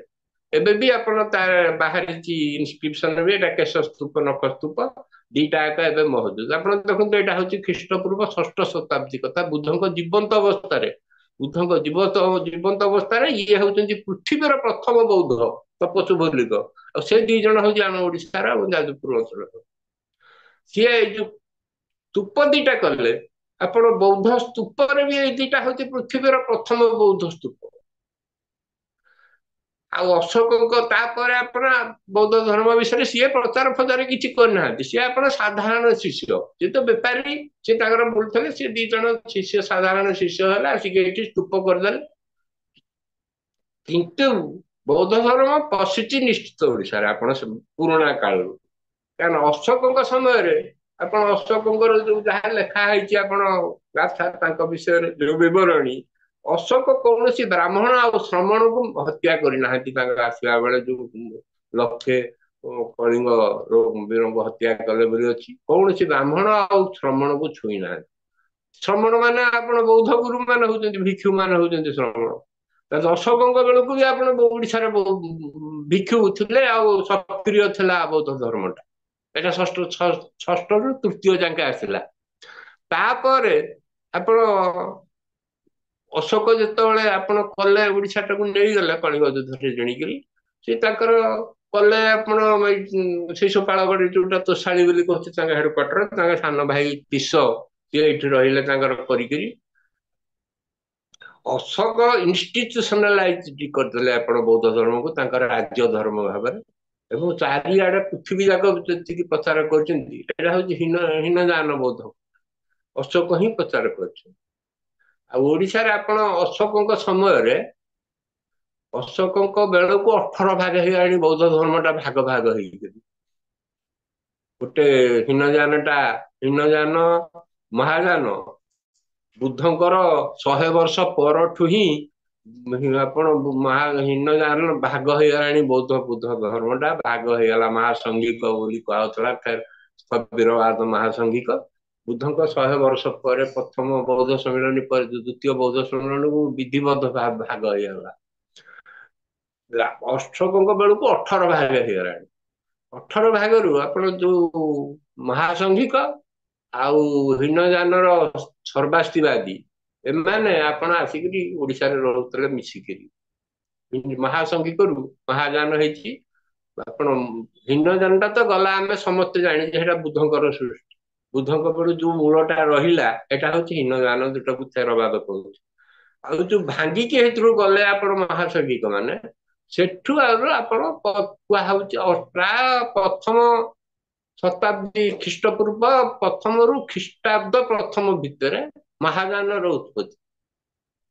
ଆପଣ ମହାଯାନ ଗୋଟେ ବିଧିବଦ୍ଧ ଭାବରେ ଯୋଉ ଗୋଟେ ଯାନ ବ୍ରାଞ୍ଚ ଭଳିଆ ଆପଣ ଯୋଉ ଉତ୍ପତ୍ତି ହେଲା, ଆପଣ ଏଇଟା ଷ୍ଟ୍ରଙ୍ଗଲି ପ୍ରମାଣିତ। ଓଡିଶାଟାକୁ କୁହାହଉଛି କ୍ରାଡଲ ଅଫ ମହାଯାନ, ମାନେ ମହାଯାନ ବୁଝିଯିମିତି ଉତ୍ପତ୍ତି ହଉଛି ଓଡିଶାରୁ। ଆପଣ କ୍ଲିୟରଲି, ମୁଁ ମୋ ବହିରେ ବି ଦେଇଛି, ଆପଣ ତାରାନାଥ ତାଙ୍କ ହିଷ୍ଟ୍ରି ଅଫ ବୁଦ୍ଧିଜିମ୍ ଇନ୍ ଇଣ୍ଡିଆରେ କ୍ଲିୟର କରିକି ଲେଖିଛନ୍ତି ଯେ ମହାପଦ୍ମନନ୍ଦଙ୍କ ସମୟ ହଉଛି ଆପଣ ଚନ୍ଦ୍ରଗୁପ୍ତ ମୌର୍ଯ୍ୟଙ୍କ ସମୟ। ତାଙ୍କ ପରବର୍ତ୍ତୀ ସମୟ ଅଶୋକଙ୍କ ପରେ ତ ଆପଣ କଳିଙ୍ଗଟା ଆପଣ ହେଇଗଲା, ଆପଣ କଣ ସ୍ଵାଧୀନ ହେଇଗଲା। କଳିଙ୍ଗରେ ସୁନନ୍ଦକୁ ଥରେ କୁହାହଉଛି, ଆଉ ଚନ୍ଦ୍ରଗୁପ୍ତ ବି ଗୋଟେ ଜାଗାରେ ଅଛି, ସୁନନ୍ଦ କିମ୍ବା ଚନ୍ଦ୍ରଗୁପ୍ତ। ଚନ୍ଦ୍ରଗୁପ୍ତ ମାନେ ଆପଣ ମୌର୍ଯ୍ୟ ଚନ୍ଦ୍ରଗୁପ୍ତ ନୁହନ୍ତି, ଇଏ ଜଣେ ରଜା ଅଶୋକଙ୍କ ସମୟରେ। ମହାପଦ୍ମନନ୍ଦଙ୍କର ଅଳ୍ପ କାଳ ପରେ, ମହାପଦ୍ମନନ୍ଦ ବହୁତ ପୂର୍ବ କଥା, ଚନ୍ଦ୍ରଗୁପ୍ତ ମୌର୍ଯ୍ୟଙ୍କ କାଳଟା।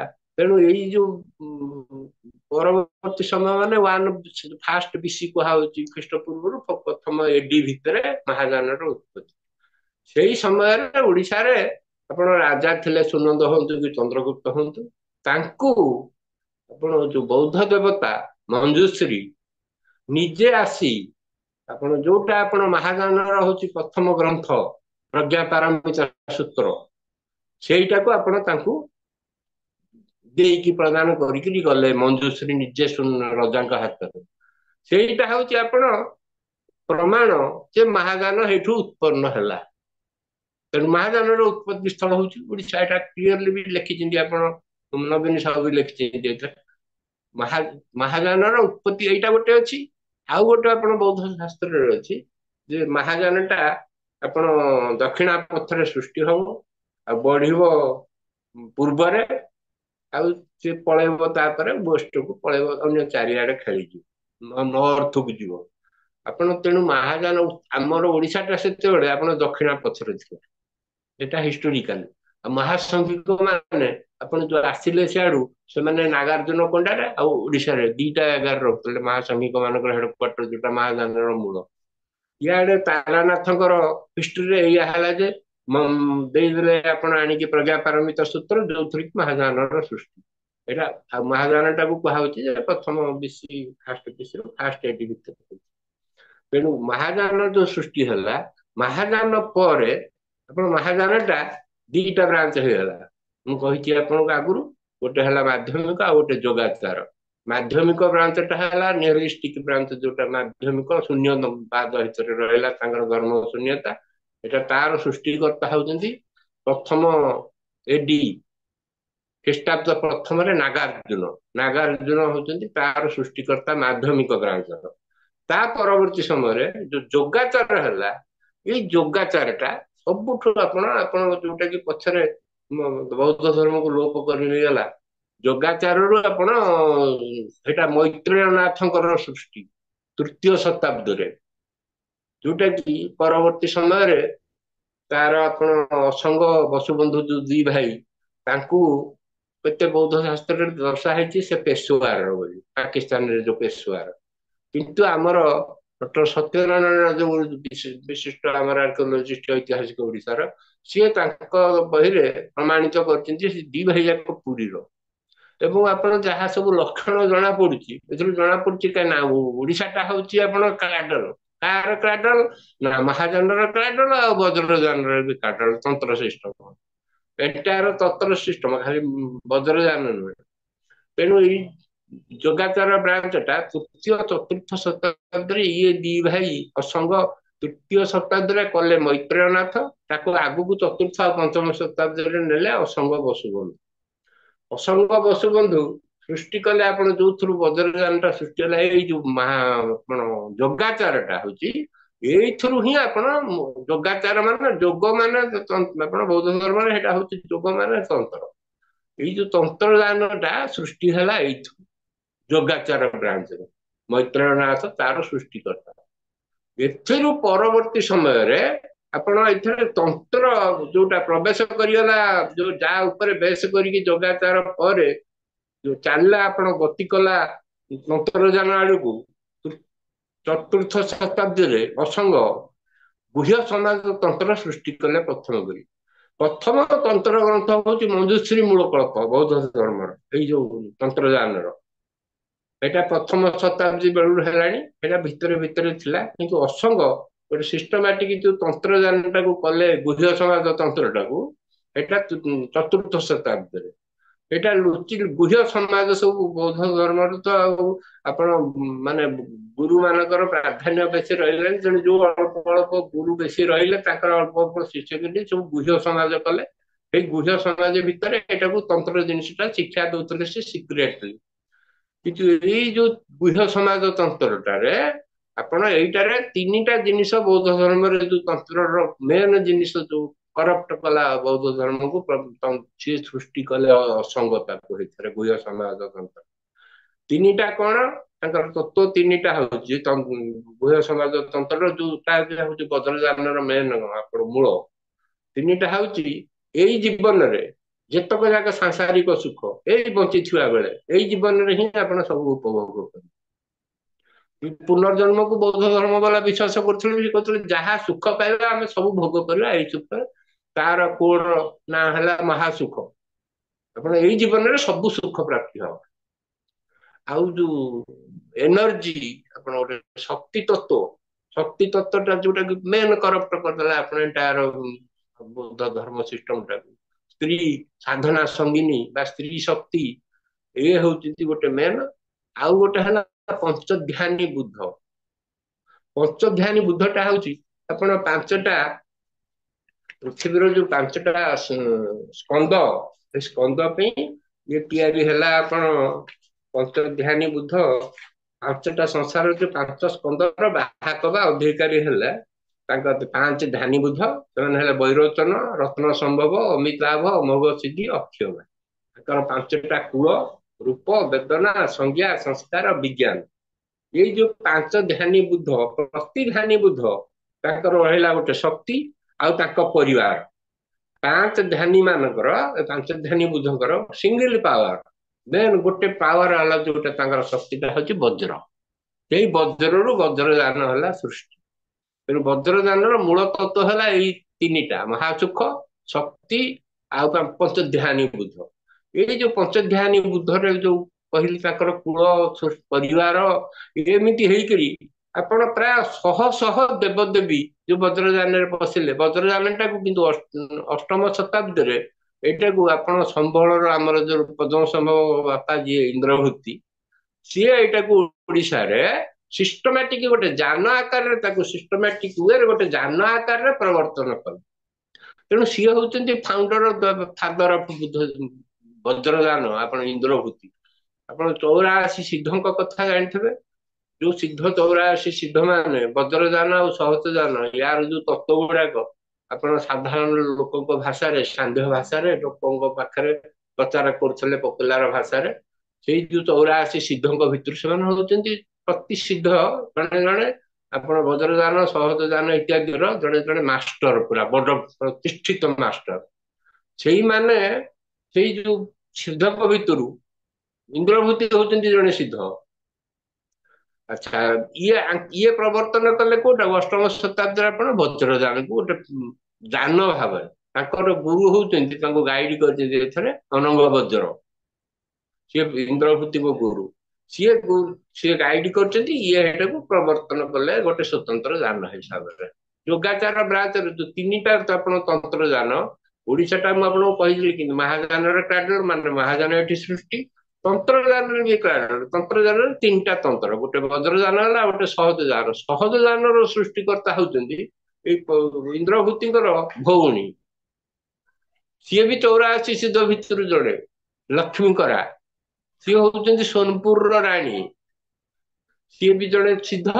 ସିଏ ହଉଛନ୍ତି ବଜ୍ରଯାନର ଆଉ ଟିକେ ସଂସ୍କାର ମୂଳକ। ତାଙ୍କର ଥିଲା ନିଜ ଦେହଟା ହଉଛି ସବୁ ତତ୍ଵ, ତେଣୁ ଦେହର ଉପଚାର କଲେ ସବୁ ହେଇଗଲା, ଆପଣ ସବୁ ସୁଖ ପାଇଯିବେ।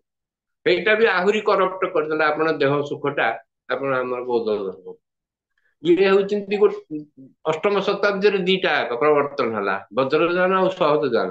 ବଜ୍ରଯାନ ତ ଗଲେ ଆପଣ, ବଜ୍ରଯାନରେ ଆପଣ ଏଇ ପଞ୍ଚଧ୍ୟାନୀ ବୁଦ୍ଧଙ୍କ ଯୋଗୁ ଆସିଗଲେ ଶହ ଶହ ଦେବଦେବୀ ସୃଷ୍ଟି ହେଲେ। ସବୁ ପଞ୍ଚ ଯୋଉ ଅକ୍ଷବା ସେଇ ଯୋଉ ପାଞ୍ଚ ଜଣ ଯାକ ତାଙ୍କର ବହିରୋଚନ ରତ୍ନ ସମ୍ଭବ ଅମିତାଭ ଆଉ ଅମ୍ବଗ ସିଦ୍ଧି ଅକ୍ଷବା, ଇଏ ପାଞ୍ଚ ଜଣଙ୍କର ସବୁ କୂଳ ହେଇକରି ଆପଣ ଶହ ଶହ, ମୋ ପାଖରେ ଯୋଡିଏ ମାତ୍ର ବହି ଅଛି, ଗୋଟେ ସାଧନା ମାଳା ଆଉ ନିଷ୍ପନ୍ନ ଜବାବରେ, ଏଥିରେ ପ୍ରାୟ 900 ବୌଦ୍ଧ ଦେବୀ ଦେବୀଙ୍କର ନାଁ ଅଛି।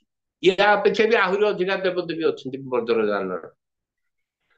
ଇଏ ହେଲା ବଜ୍ରଯାନ। ଆଉ ଗୋଟେ ଯାନ ସୃଷ୍ଟି ହେଲା କାଳଚକ୍ର ଯାନ, ଏଇଟା ଦଶମ ଶତାବ୍ଦୀରେ। ଏଇଟା ହେଲା ଆପଣ କୋଉଠି ନା ରତ୍ନଗିରିରେ। ରତ୍ନଗିରିରେ ଆଉ ଜଣେ ସିଦ୍ଧ ଥିଲେ ସେଠି, ଆଚାର୍ଯ୍ୟ ପିତ୍ତପାଦ। ସେ 84 ସିଦ୍ଧଙ୍କ ଭିତରୁ ସିଏ କାଳଚକ୍ର ଯାନଟା ଏବେ ବି ଭ୍ୟାଲିଡି। ଆପଣ ସେଇଟା ବଜ୍ରଯାନର ପାର୍ଟ ହେଇକରି ବହୁତ ମହାକାଳ, ଯୋଉ ଆପଣ ଉଦୟଗିରିରେ ବି ମହାକାଳ ମନ୍ଦିର ଅଛି, ରତ୍ନଗିରିରେ ବି ବାହାରିଛନ୍ତି ମହାକାଳ। ତାଙ୍କର ହଉଛି ମହାକାଳ କାଳଚକ୍ର ଯାନ। ରତ୍ନଗିରିଟା ତାଙ୍କର ପୀଠ ଥିଲା, ଆପଣ ଆଚାର୍ଯ୍ୟ ପିତ୍ତପାଦଙ୍କର ଦଶମ ଶତାବ୍ଦୀରେ ସିଏ କାଳଚକ୍ର ଯାନଟାକୁ ସିଏ ପ୍ରବର୍ତ୍ତନ କଲେ। ଏମିତି ତିନିଟା ଏକ ତନ୍ତ୍ର ଯାନ ଏଇ ଓଡିଶାରେ ଆପଣ ଜନ୍ମ।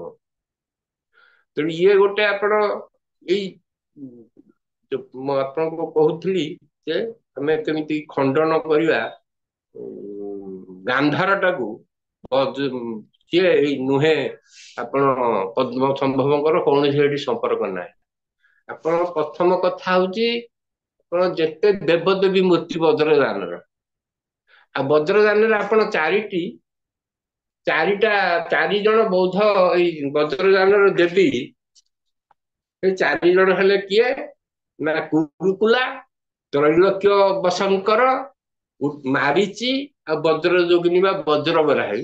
ଇଏ ଚାରିଟା କେବଳ ଉଡିଆନ ସ୍ପେସିଫିକ। ଏଇ ଚାରିଟା ଉଡିଆନରେ କେବଳ, ଆଉ କୋଉଠି ହେବେ ରହିବେନି। ଏଇ ଚାରିଟା ଏକ ମୂର୍ତ୍ତି ହିଁ ଓଡିଶାରେ ମିଳିଛନ୍ତି।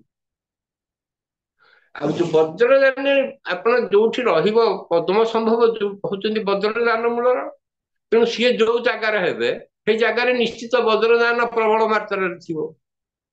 ଆପଣ ଗାନ୍ଧାରରେ ଶହ ଶହ ଗାନ୍ଧାରର ଆଉ ଗୋଟେ କଥା ଆପଣ ମାନେ ଏତେ ବିଶାଳ ଜିନିଷ ଯେ ଆପଣ ଅଶୋକଙ୍କ ବେଳେ ମୁଁ କହିଛି ଆପଣ ମହାଯାନଟା ଦି ଖଣ୍ଡ ହେଇଗଲା ମେନ୍ ଥେରବାଦକୁ ହୀନଯାନଟା ଆପଣ ମେନ୍ ଦିଟା ଭାଗ ହେଇଗଲା ସ୍ଥବିରବାଦ ଯୋଉଟା ଥେରବାଦ କହୁଛେ ଯୋଉଟା କି ଏବେ ହୀନଯାନୀ ଭାବରେ ତାର ନା ଆଉ ଗୋଟେ ସର୍ବାସ୍ତିବାଦ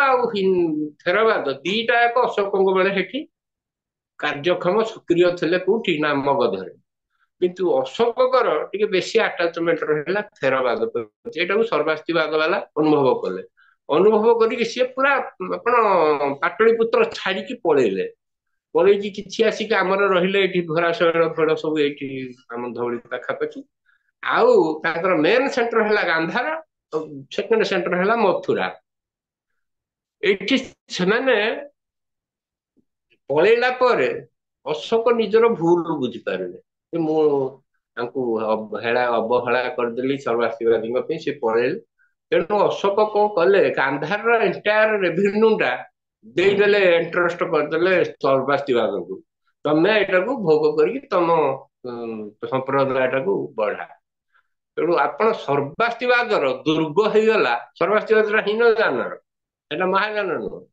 ଏଇଟା ଦୁର୍ଗ ହେଇଗଲା ଗାନ୍ଧାର ଆଉ ମଥୁରା ଏଣ୍ଟାୟାର ଯୋଉ ଗାନ୍ଧାର କାଶ୍ମୀରଟା ବି ଗାନ୍ଧାରର ପାର୍ଟ ଥିଲା ସେତିକି ବେଳେ ଆମ ପ୍ରାଚୀନ ଗାନ୍ଧାର ସେଠି ସର୍ବାସ୍ତିବାଦ ହେଲା ମୁଖ୍ୟ ତାଙ୍କର ଗୋଟେ ସିଏ ଆପଣ ମୈତ୍ରେୟ କୋର୍ଟ ସେଟା ସର୍ବାସ୍ତିବାଦ ତେଣୁ ଯେତେ ଆପଣ ବାହାରିଛି ଏବେ ବହୁତ ବୁଦ୍ଧ ମୂର୍ତ୍ତି ବାହାରିଲା ବୁଦ୍ଧ ମୂର୍ତ୍ତି ମାନେ ଗୋଟେ ଆମର ବୌଦ୍ଧ ଧର୍ମର ହିଷ୍ଟ୍ରି ଇଣ୍ଡିଆରେ ଆମର ଗୋଟେ ମିସକନସେପସନ ରହିଯାଇଛି ଯାହାକି ଶିକ୍ଷା ବି ପାଉଛନ୍ତି ଅନ୍ୟମାନେ ଜାଣୁଛନ୍ତି ଯେ ଗାନ୍ଧାରରେ ପ୍ରଥମ ଶତାବ୍ଦୀରେ ଯେତେବେଳେ କନିଷ୍କ ହେଲେ ସମ୍ରାଟ କନିଷ୍କଙ୍କ ବେଳେ ଆପଣ ମହାଯାନ ଉତ୍ପତ୍ତି ହେଲା ଆଉ କନିଷ୍କ ତାକୁ ବ୍ୟାପକ କରେଇଲେ ଆପଣ ମହାଯାନଟାକୁ ଆଉ ବୁଦ୍ଧଙ୍କର ମୂର୍ତ୍ତି ଏଇ ମହାଯାନଙ୍କ ବେଳେ ସୃଷ୍ଟି ହେଲା ପ୍ରଥମ ଶତାବ୍ଦୀ କନିଷ୍କଙ୍କ ବେଳେ ଏଇ ଯୋଉ ଆପଣ ଭୁଲ ଧାରଣାକୁ ମୁଁ ଷ୍ଟ୍ରଙ୍ଗଲି ଆଲୋଚନା କରିକି ତାକୁ ପ୍ରମାଣ କରୁଛି ଯେ କୌଣସି ମତେ ଗାନ୍ଧାରରେ ମୂଳରୁ ସେଠି ମହାଯାନରେ ବି ପ୍ରବେଶ ନାହିଁ ଆପଣ ସେଠି ପରବର୍ତ୍ତୀ ସମୟକୁ ଅଳ୍ପ ଅଳ୍ପ ମହାଯାନୀ ଯାଇଛନ୍ତି ଯୁଆଡେ ସବୁଆଡେ ତ ବ୍ୟାପିଛନ୍ତି ଟିକେ ସେଇଟା ହଉଛି ସର୍ବାସ୍ତିବାଦର ଗଡ ଆଉ ଯୋଉ ମୂର୍ତ୍ତି ସବୁ ହଉଛନ୍ତି ହୀନଯାନର ଆଉ ସର୍ବାସ୍ତିବାଦ କଳ୍ଟର ମୂର୍ତ୍ତି ଗୋଟେ ବି ଆପଣ ହଜାର ହଜାର ମୂର୍ତ୍ତି ସବୁ ଗାନ୍ଧାରରୁ ବାହାରିକି ଆପଣ ପେଶୱାର ଆପଣ ଚାରିଆଡେ ସବୁ ମ୍ୟୁଜିୟମରେ ଭର୍ତ୍ତି କରାହେଇଛି ଗୋଟେ ବି ସେଠି ଆପଣ ନାହିଁ ବଜ୍ରଯାନୀ ମୂର୍ତ୍ତି କୋଉଠି ଯୋଉଠି ବଜ୍ରଯାନୀ ମୂର୍ତ୍ତି ନାହିଁ ସେଠି କେମିତି ବଜ୍ରଯାନର ପ୍ରବଳ ଭାବରେ ବଜ୍ରଯାନ ରହିବ ଯେ ସେଠି କୁଆଡୁ ଇନ୍ଦ୍ରଭୂତି ଆସିବେ ନା ସେଠୁ କୁଆଡୁ ପଦ୍ମ ସମ୍ଭବ ଆସିବେ ସେ ତ ଉଭୟ ବଜ୍ରଯାନ ଏଇଟା ଗୋଟେ ଏକଦମ ମାନେ ସଲିଡ୍ ପ୍ରମାଣ ଦ୍ୱିତୀୟ ଆଉ ଗୋଟେ କଥା ଆପଣ ସେଠି ସେଟା ଯେତେବେଳେ ଆସିଲେ ଭୁବନେଶ୍ୱର ସପ୍ତମ ଶତାବ୍ଦୀ ମଝିରେ ଆପଣ ଗାନ୍ଧାର କାଶ୍ମୀର ପଟକୁ ସିଏ ସେଇଠି ଦେଖିଲେ ସିଏ ଲେଖିଛନ୍ତି ହୁଏନସାଙ୍କ ବିବରଣୀରେ ଏଇଟା ଅଛି ସେଇଟାକୁ ଗୋଟେ କହୁଛନ୍ତି ଏଇଟା ଗୋଟେ ବଡ ଆପଣ ପ୍ରମାଣ କଣ ନା ହୁଏନସା କହିଛନ୍ତି ଯେ ହୁଏନସାଙ୍କ ବେଳକୁ ଆପଣ ଚତୁର୍ଥ ଶତାବ୍ଦୀ ବେଳକୁ ଯେତେବେଳେ ଆସିଥିଲେ ଥାଇଲାଣ୍ଡ ସେତିକି ବେଳକୁ ଆପଣ ଥିଲା ବହୁତ ବୌଦ୍ଧ କୀର୍ତ୍ତି ସବୁ ଆଉ ବୌଦ୍ଧ ଭିକ୍ଷୁ ଭର୍ତ୍ତି ହେଇକି ଥିଲେ କୋଉଠି ନା ଗାନ୍ଧାର ଅଞ୍ଚଳରେ ହୁଏନସା ଆସିଲା ବେଳକୁ କୌଣସି ବୌଦ୍ଧ ସବୁତକ ବୌଦ୍ଧ ଅନୁଷ୍ଠାନ ସେ ଯେତକ ଦେଖିଛନ୍ତି ସବୁ ଶହ ଶହ ସବୁ ଧ୍ୱଂସ ପ୍ରାପ୍ତ କୋଉଠି କେହି ନାହାନ୍ତି ତା ଅର୍ଥ ଆପଣ ଏଇ ଚତୁର୍ଥରୁ ଆଉ ସପ୍ତମ ଶତାବ୍ଦୀ ଭିତରେ ବୌଦ୍ଧ ଧର୍ମ ଲୋପ ପାଇଯାଇଛି ପୁରା ଗାନ୍ଧାର କାଶ୍ମୀର ଅଞ୍ଚଳରୁ କେମିତି ଲୋପ ପାଇছে ନା ହୁଣ ମାନେ ଏଇ ହୁଣ ମାନଙ୍କୁ ଆପଣ ବୌଦ୍ଧ ମାନେ ହିଁ ଡାକିକି ଆଣିଛନ୍ତି ଆସିକି ସବୁ ହିନ୍ଦୁ ମନ୍ଦିର ଫନ୍ଦିରରେ ହିଁ ସବୁ ବହୁତ ଧନ ସମ୍ପତ୍ତି ଅଛି ସେମାନଙ୍କୁ ଲୁଟ କରିବାକୁ ଆସିକି ସେ ସବୁ ବୌଦ୍ଧ ଶେଷକୁ ବୌଦ୍ଧ ଦେଖିଲେ ବୌଦ୍ଧ ମନ୍ଦିର ମାନଙ୍କରେ ଭର୍ତ୍ତି ଧନ ସମ୍ପତ୍ତି ସବୁ ଅଛି ବହୁତ ସିଏ ପୁରା ଲୁଟ କରି ଆକୁ ସବୁ ଧ୍ୱଂସ କରିଦେଇଛନ୍ତି ଭୁବନେଶ୍ୱର ସ୍ପଷ୍ଟ ଭାବରେ ଲେଖିଛନ୍ତି ଯେ କୌଣସି ବୌଦ୍ଧ କୀର୍ତ୍ତି ସବୁ ଭଙ୍ଗା ସବୁ ପରିତ୍ୟକ୍ତ ଆପଣ 300 ବର୍ଷ ଭିତରେ ଧ୍ୱଂସ ହେଇଯାଇଛି ଆଉ ଧ୍ୱଂସ ତ ହେଇଛି ସେଠି ବଜ୍ରଯାନ ଆସିଲା କୁଆଡୁ ଅଷ୍ଟମ ଶତାବ୍ଦୀ କି ଆପଣ ଗାନ୍ଧାରରେ ନା ମୂର୍ତ୍ତି ଅଛି ନା ସେଠି ମହାଯାନରେ ବି ସେଠି କିଛି ନା ନଥିଲା ସପ୍ତମ ଶତାବ୍ଦୀରୁ ଲୋପ ପୁରା ବୌଦ୍ଧ ଧର୍ମ ଗାନ୍ଧାର କାଶ୍ମୀର ଅଞ୍ଚଳରେ ଆଉ ହୁଏନସା ଲେଖିଛନ୍ତି ଯେ ଏଇଟା ଗୋଟେ ଲୋକମାନେ ମୁଁ ଦେଖିଲି ମେଜିକ ଯାଦୁ ବିଦ୍ୟା ଯାଦୁ ବିଦ୍ୟାଟା ଏଇଟା ବହୁତ ସେଠି ପ୍ରଚଳନ କରୁଛନ୍ତି, ଯୋଉଠି ଯିଏ ଅଛନ୍ତି, ଯୋଉ ଗୋଟେ ଗୋଟେ କୋଉଠି ବୌଦ୍ଧ ଭିକ୍ଷୁ ଅଛନ୍ତି, ସେଇଟା ମାନେ ଯାଦୁ ବିଦ୍ୟା ଦେଖଉଛନ୍ତି। ସେଇଟାକୁ ଆପଣ ଯୋଉ ପାଶ୍ଚାତ୍ୟ ଗବେଷକ ମାନେ ଯାଦୁ ବିଦ୍ୟାଟା ହଉଛି ବଜ୍ରଯାନ। ଆଉ ଆପଣ ହୁଏନ ସାଙ୍ଗ ବେଳକୁ ଆପଣ ସପ୍ତମ ଶତାବ୍ଦୀରେ ଯିବ, ବୌଦ୍ଧ ଧର୍ମ ହିଁ ଆଉ ନାହିଁ ଆପଣଙ୍କ ଆନ୍ଧ୍ର କାଶ୍ମୀରରେ। ଆଉ ତାଙ୍କ ବେଳକୁ ବଜ୍ରଯାନଟା ଆସିଲା କୋଉଠୁ? ମୁଁ ମୋ ବହିରେ କଣ ପ୍ରମାଣ କରିଛି, ବୁଦ୍ଧଙ୍କ ସମୟରେ ବୁଦ୍ଧ ନିଜେ କହିଛନ୍ତି, ତାଙ୍କ ଶିଷ୍ୟମାନେ, ଏଟା ମାନେ ଲିଖିତ ଅଛି, ଶିଷ୍ୟମାନେ ଯେତେବେଳେ କହିଲେ ଆପଣ ବୁଦ୍ଧଙ୍କ ସମୟରେ ଯେତେ ସବୁ ସେଇ ଅଜିତି କଣ କେଶବ କଣ ଯେତେ ସବୁ ଗୁରୁ ଥିଲେ ବିଭିନ୍ନ ଧର୍ମର, ସମସ୍ତେ ଟିକେ ଟିକେ ଚମତ୍କାରିତା ଦେଖଉଥିଲେ, ଅଲୌକିକତା। ତେଣୁ ତାଙ୍କ ଶିଷ୍ୟମାନେ ବି ତାଙ୍କୁ ଗଲେ ସମସ୍ତେ ଦେଖଉଛନ୍ତି, ଆପଣ ଟିକେ ନ ଦେଖେଇଲେ ଆମେ କେମିତି ସବୁ ସମସ୍ତଙ୍କୁ ଆଟ୍ରାକ୍ଟ କରିବା? କହିଲେ ଆରେ ମୁଁ କି ଯାଦୁ ବିଦ୍ୟା ଦେଖେଇବି? ଯାହା ତମେ ଦେଖିବ ଗାନ୍ଧାରରେ, ଆପଣ ସର୍ବସାଧାରଣ ଗାନ୍ଧାର ରହୁଛନ୍ତି ଜଣେ ଜଣେ ଯାଦୁକର। ବୁଦ୍ଧ କହିଛନ୍ତି ସଲିଡ୍ ପ୍ରମାଣ ଅଛି, ଆପଣ ବୁଦ୍ଧଙ୍କ ସମୟକୁ ହୁଏନ୍ସାଙ୍କ ସମୟ 1300 ବର୍ଷର ଗ୍ୟାପ। 1300 ବର୍ଷ ତଳୁ ଗାନ୍ଧାରରେ ମଧ୍ୟ ସର୍ବସାଧାରଣ ପ୍ରାକ୍ଟିସ କରୁଥିଲେ ଯାଦୁ ବିଦ୍ୟା ବୋଲି ନିଜେ କହିଛନ୍ତି ବୁଦ୍ଧ। ତେଣୁ ଯାଦୁ ବିଦ୍ୟାଟାକୁ ବଜ୍ରଯାନ ବୋଲି ଆପଣ ପାଶ୍ଚାତ୍ୟ ମାନେ ପ୍ରମାଣ କରୁଛନ୍ତି। ଏମିତି ସବୁ ଆପଣ ମାନେ ସିଲି ଜିନିଷ। କାରଣ ଯୋଉ ମୁଁ ଦେଖିବି ମତେ ମତେ ବହୁତ କଷ୍ଟ ହବ ଏଇ ଖଣ୍ଡନ କରିବାକୁ, ମତେ ଖଣ୍ଡନ କରିବାକୁ ବହୁତ ସହଜ ହେଲା। କିଛି ତ ନାହିଁ, ତାଙ୍କର କୌଣସି ଗ୍ରାଉଣ୍ଡ ନାହିଁ। ଆପଣ କହିବେ ମୁଁ entire archaeological survey of India, ଅନ୍ୟ ଯୋଉମାନେ ସବୁ ଏକ୍ଜାମିନେସନ କରିଛନ୍ତି ଗାନ୍ଧାରର ସବୁ ରିପୋର୍ଟ ଗୁଡାକ ଦେଇ, କୋଉଠି କିଛି ମୂର୍ତ୍ତି ନାହିଁ, ଗୋଟେ ବି କୋଉଠି ବଜ୍ରଯାନୀ ମୂର୍ତ୍ତି ନାହିଁ। କୌଣସି ବୌଦ୍ଧ ଧର୍ମର ଆଉ ଚିହ୍ନ ବର୍ଣ୍ଣ ନଥିଲା ଆପଣ ସପ୍ତମ ଶତାବ୍ଦୀ ବେଳକୁ। ଆଉ ବଜ୍ରଯାନ ଅଷ୍ଟମ ଶତାବ୍ଦୀରେ କୁଆଡୁ ଆସିଲା ଗାନ୍ଧାର? ଆଉ ଗୋଟେ ଆମର ଦୃଶ୍ୟପଟ ରହୁଛି, ସେକେଣ୍ଡ ଆସ୍ପେକ୍ଟ ଯୋଉଟା ହଉଛି ଉଡିଆନ, ହଉଛି ଉଡିଆନ। ଆପଣ ଉଡିଆନ ହଉଛି ଓଡିଶାଟାକୁ ଯୋଉ ପ୍ରମାଣ କରିବା, ଆପଣ ପଦ୍ମସମ୍ଭବଙ୍କ ଜନ୍ମସ୍ଥାନ ସବୁଥିରେ ଲେଖା ହେଇଛି ଯେ ଉଡିଆନ। ଉଡିଆନରେ ହିଁ ତାଙ୍କ ଜନ୍ମ। ଆଉ ଲେଖା ହେଇଛି ମଧ୍ୟ ଆପଣ କିଛି ଶାସ୍ତ୍ରରେ, ଉଡିଆନରେ ଦିଟା ହଉଛି, ଉଡିଆନଟା ଗୋଟେ ବିରାଟ ଭୂଖଣ୍ଡ। ମୁଁ ଆପଣ ତାର ପୁରା ଡେସ୍କ୍ରିପସନ ଦେଇଛି ମୋ ବହିରେ। ଆପଣ ସମ୍ବଲପୁରକୁ ଧରିକି ଯାଜପୁର ପୁରୀ ପର୍ଯ୍ୟନ୍ତ, ଏପଟେ ଗଞ୍ଜାମର କିଛି ଅଂଶ, ଦଶପଲ୍ଲା ନୟାଗଡ଼ ହେଇକି ସୋନପୁର, ପଶ୍ଚିମ କୋଶଳ ଆଉ ଭଞ୍ଜମାନଙ୍କର ରାଜ୍ୟ, ଏଗୁଡାକ ସବୁ ହଉଛି ଯାଜପୁର ଆଉ ପୁରୀ। ଏଗୁଡାକ ଆପଣ ହଉଛି ଉଡିଆନ ଅଞ୍ଚଳ। ଏଇ ଉଡିଆନରେ ପଦ୍ମସମ୍ଭବଙ୍କ ଜନ୍ମ, ଏତିକି ଲେଖା ହେଇଛି। ଆଉ ଉଡିଆନରେ ଦିଟା ଅଛି, ଆପଣ କଣ ଦିଟା ରାଜ୍ୟ ଅଛି, ଅନ୍ୟ ଦିଟି ଛୋଟ। ଉଡିଆନ ତ ଗୋଟେ ବିରାଟ କଣ୍ଟ୍ରି, ତା ଭିତରେ ଆପଣ ଯୋଉ ପଦ୍ମସମ୍ଭବଙ୍କ ଲିଙ୍କ ଯୋଉ ତଥ୍ୟ ପ୍ରମାଣ ଆସୁଛି, ଦିଟା ଅଛି ଦେଶ ଲେଖା ହେଇଛି ଆପଣ ବୌଦ୍ଧ ଗ୍ରନ୍ଥରେ। କଣ ନା, ଗୋଟେ ହଉଛି ସମ୍ବଳ, ଆଉ ଗୋଟେ ହଉଛି ଲଙ୍କାପୁରୀ। ଉଡିଆନରେ ସମ୍ବଳ ଆଉ ଲଙ୍କାପୁରୀ ବୋଲି ଦିଟା ରାଜ୍ୟ ଥିବ। ଆଉ ସମ୍ବଳର ରାଜା ହଉଛନ୍ତି ଇନ୍ଦ୍ରଭୂତି, ଆଉ ଲଙ୍କାପୁରୀର ରାଣୀ ହଉଛନ୍ତି ଲକ୍ଷ୍ମୀଙ୍କର, ଯିଏ ଇନ୍ଦ୍ରପତିଙ୍କ ଭଉଣୀ। ଆପଣ ସମ୍ବଳଟା, ଯୋଉ ସମ୍ବଳ ଆଉ ସମ୍ବଳକ, ତାର ଦିଟା ନା, ସେଇଟା ବିଷୟରେ ଆପଣ ଦ୍ୱିତୀୟ ଶତାବ୍ଦୀ ବେଳୁ ବି ପ୍ରମାଣ ରହିଛି, ଆମର ଐତିହାସିକ ପ୍ରମାଣ। ପୋଲେମିକ ବେଳୁ, ପୋଲେମିକ ନିଜେ ଲେଖି ଯାଇଛନ୍ତି, ଆପଣ ମହାନଦୀ କୂଳରେ ସମ୍ବଳକ, ସମ୍ବଳ ମାନେ ସମ୍ବଲପୁର, ସମ୍ବଲପୁରଟାକୁ ସେ କହିଛନ୍ତି ସେଇଟା ସମ୍ବଳକ ବୋଲି ହିଁ କହିଛନ୍ତି, ସମ୍ବଲପୁର କହିନାହାନ୍ତି ପୋଲେମି। ଆଉ ସେଇଟା ହଉଛି ହୀରା ଖଣି ଅଛି ସେଠି। ଆପଣ ତାପରେ ବି ଆହୁରି 4-5 ଜଣ ଯୋଉ ବାହାର ଆବଶ୍ୟକ, ସେମାନେ ବି ଆସିଛନ୍ତି, ଯୋଉ ରାଜକ, ସେମାନେ ବି ସମ୍ବଲପୁର ଉପରେ ଦେଇଛନ୍ତି। ଆପଣ ଯେ ଏଇଟା ହଉଛି କହିଦଉଛି।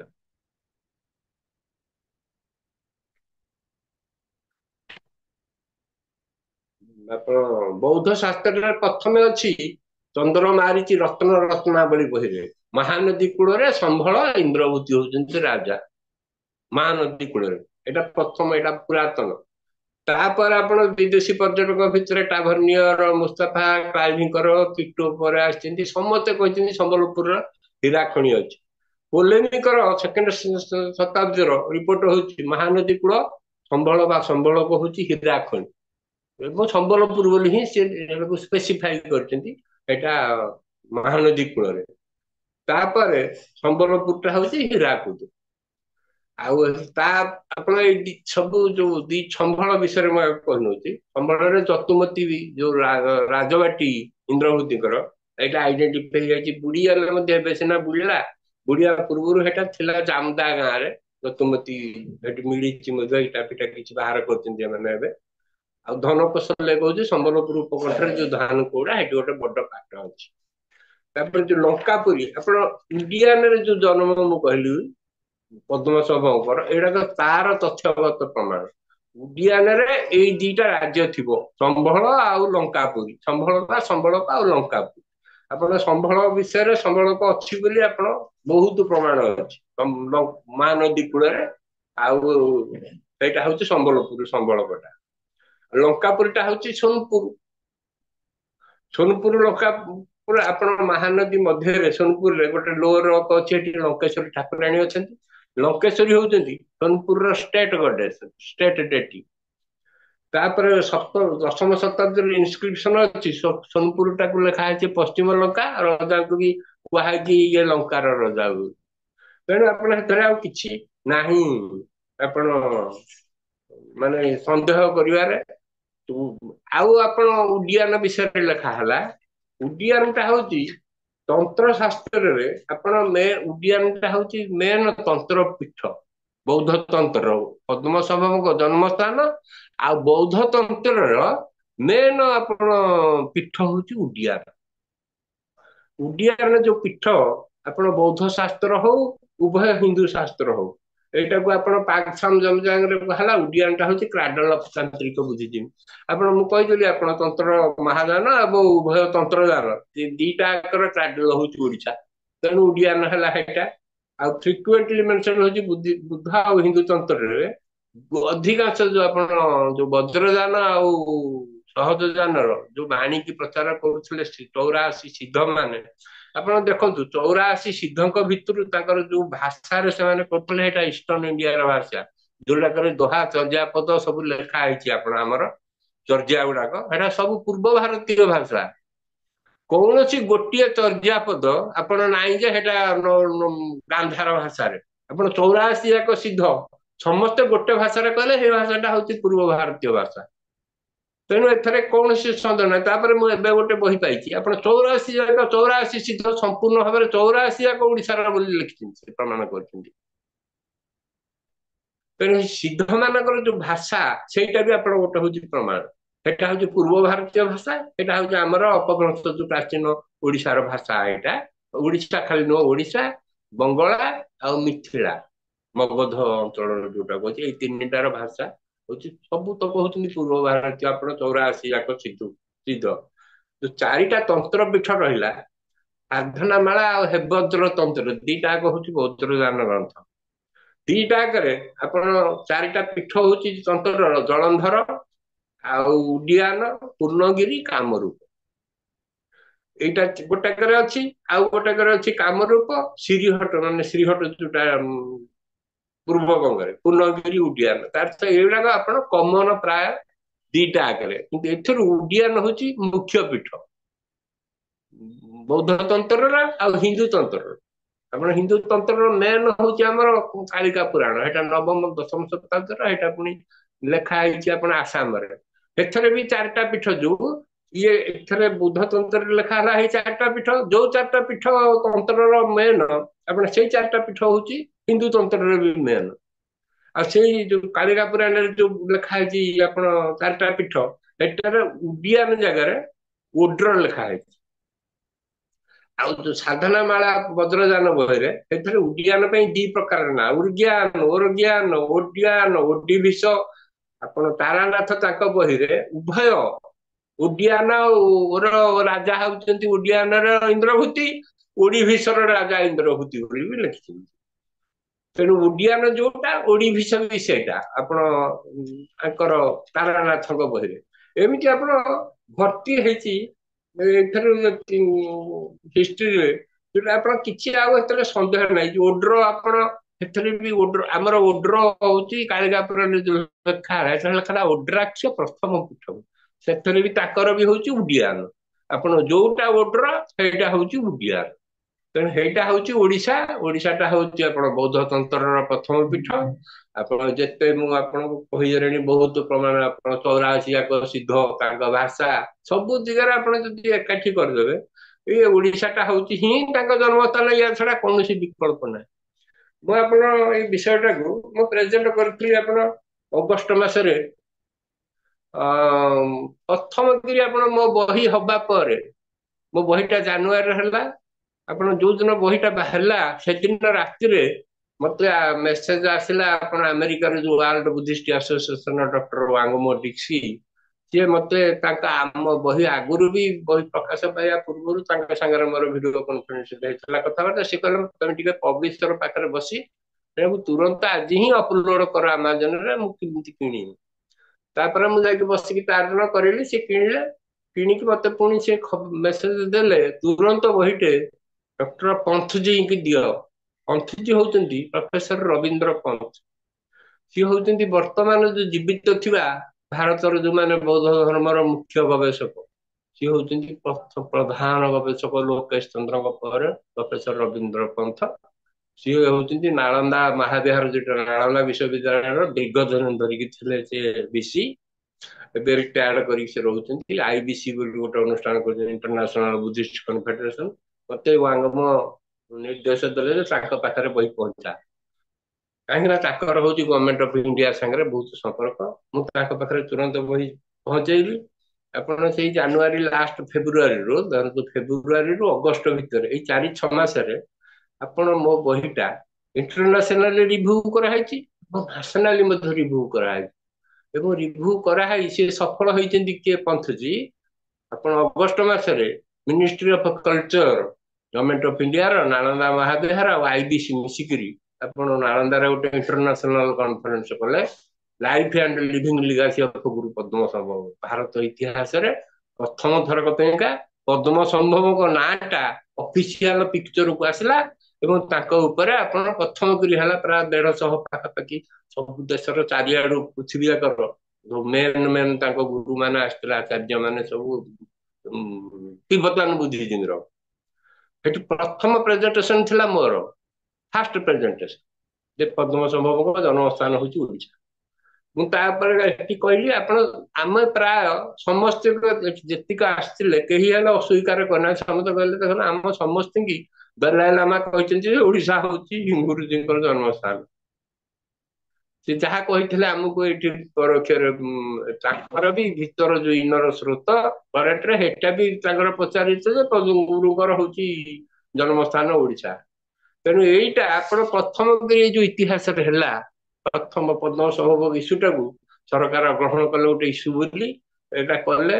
ତାପରେ ଆପଣ ମୋ ଅନେକ ସ୍ଥାନରେ ଏବେ ସେଇ ୱାଙ୍ଗମୋ, ଯିଏ ଡକ୍ଟର ୱାଙ୍ଗମୋ ଡିକ୍ସି, ତାଙ୍କ ସାଙ୍ଗରେ ଆମର ଯୋଗାଯୋଗ ମେନ୍ ଅନିତା ଅଛନ୍ତି ଏଠି ମିଟିଂରେ। ସିଏ ହିଁ ବହି ପ୍ରକାଶ ପୂର୍ବରୁ ପ୍ରଥମ କରି ଆମେ ଯୋଉ କନଫରେନ୍ସ କରିଥିଲୁ, ଭିଡିଓ କନଫରେନ୍ସ କଥାବାର୍ତ୍ତା ହେଇଥିଲୁ ୱାଙ୍ଗମୋ ସାଙ୍ଗରେ, ସିଏ ହିଁ ଯୋଗାଯୋଗ କରିଥିଲେ।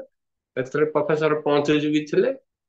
ଏବଂ ତାର ନାଳନ୍ଦାର ପରବର୍ତ୍ତୀ ହିସାବରେ ସିଏ ୱାଙ୍ଗମୋଙ୍କର ଯିଏ ଆମେରିକାରେ ବର୍କଲେରେ ସେ ରହୁଛନ୍ତି, ସିଏ ହଉଛନ୍ତି ଧର୍ମ କଲେଜ ତାଙ୍କର ଏଠି, ଧର୍ମ ପବ୍ଲିସିଂ। ତାଙ୍କ ବାପା କାମ୍ବୋଡିଆନ ଆଉ ତିବ୍ବତାନ ବୁଦ୍ଧିଷ୍ଟ। ସେ ତିବ୍ବତାନ ବୁଦ୍ଧିଷ୍ଟ ପାଇଁ ତାଙ୍କର ଭାରି ଆନ୍ତରିକତା। ସିଏ ଆପଣ ବହି ରିଭ୍ୟୁ କଲା ପରେ ସିଏ ଡିସିସନ କଲେ, ଏଇ ଅନିତା ଯୋଗାଯୋଗ କରେଇକିରି ଦେ ଆମେ ଓଡିଶାରେ ଗୁରୁ ପଦ୍ମ ସମ୍ଭବ ମନଲା ମାନେ କନକ୍ଲେଭ ଚାଟିଂ ପ୍ରୋଗ୍ରାମ ଗୋଟେ ତାଙ୍କର 5 ଦିନିଆ କରିବେ। 1500 ସେ କହିଥିଲେ ଆମକୁ 1500 ବିଦେଶୀ ବୌଦ୍ଧ ଭିକ୍ଷୁ ଆସିବେ। ଆଉ ଆମେ ସେଇଟାକୁ ତାଙ୍କୁ କରାହେଇଥିଲା, ତମେ ରତ୍ନଗିରି କି ଉଦୟଗିରି କୋଉଠି କରିବ, ଏଏସଆଇ ଦେଲା ପରମିଶନ ଉଦୟଗିରିରେ। କାହିଁକିନା ଆପଣ 3ଟା ଜାଗା ତାଙ୍କର ପଦ୍ମ ସମ୍ଭବଙ୍କର ଏମିତିରେ ଦେଖିଲେ ହୋଲି ସାକ୍ରେଡ ପ୍ଲେସ ତାଙ୍କ ରିଲେଟେଡ ଓଡିଶାରେ 5ଟି ଜାଗା।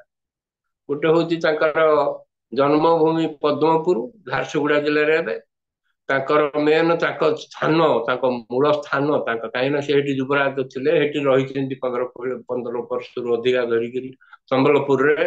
ସମ୍ବଲପୁରଟା ତାଙ୍କର ହଉଛି କର୍ମସ୍ଥାନ ପ୍ରଥମ, ତାଙ୍କର ଏଇଟା ସ୍ଥାନ ତାଙ୍କର, ସେ ଯେହେତୁ ପୁଅ ହେଇଗଲା ଆଡପ୍ଟେସନ ଇନ୍ଦ୍ରଭୂତିଙ୍କର, ଏଇଟା ହେଲା ତାଙ୍କ ସ୍ଥାନ ରାଜ୍ୟ।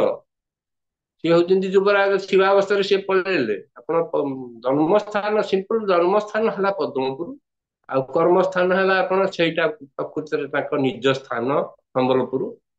ଆଉ ଆପଣ ତାଙ୍କ ବୋଧଗୟା, ଯେମିତି ଗୌତମ ବୁଦ୍ଧଙ୍କର ବୋଧଗୟାଟା ବୌଦ୍ଧ ମାନଙ୍କର ଯେମିତି ଗୋଟେ ପବିତ୍ର ତାଙ୍କ ପ୍ଲେସ୍ ଅଫ୍ ଏନଲାଇଟେନମେଣ୍ଟ, ଆମର ଏମିତି ପଦ୍ମସମ୍ଭବ ପ୍ଲେସ୍ ଅଫ୍ ଏନଲାଇଟେନମେଣ୍ଟ ହଉଛନ୍ତି ବିରଜା। ଆଉ ତାଙ୍କର ମେନ ପାଠ ପଢିବା ଜାଗା ହଉଛି ରତ୍ନଗିରି ବିଶ୍ୱବିଦ୍ୟାଳୟ, ଆଉ ଉଦୟଗିରି ହଉଛି ତାଙ୍କର ନିବାସ ସ୍ଥଳ। ଫେରିବାରେ 5ଟା ଜାଗା ହେଲା ପବିତ୍ର ସ୍ଥଳ ତିବ୍ବତାନ ବୁଦ୍ଧିଷ୍ଟ ଓଡିଶାରେ। ଏଗୁଡାକ ସବୁ ଆପଣ ହାଇଲାଇଟ କରିଛ। ଆଉ ଏଠି ହେଇଥିଲା ଆପଣ ସେଇ ଏବେ ଜାନୁଆରୀରେ କରିଥିଲେ 12 ରୁ 16 ବିରାଟ କାର୍ଯ୍ୟକ୍ରମ। 1500 ବିଦେଶୀ ପ୍ରତିନିଧି ଦେଶ ବିଦେଶରୁ ଆସିଥିଲେ, ବୌଦ୍ଧ ସନ୍ନ୍ୟାସୀ। 5 ଦିନ ଧରିକି କାର୍ଯ୍ୟକ୍ରମ ହେଲା ତାଙ୍କର ଜାଟିଙ୍ଗ ପ୍ରୋଗ୍ରାମ। ଆପଣ ଗୋଟେ ଲାଇମ ଲାଇଟ କି ଆପଣ 2ଟା ଜିନିଷ ଆସିଲା।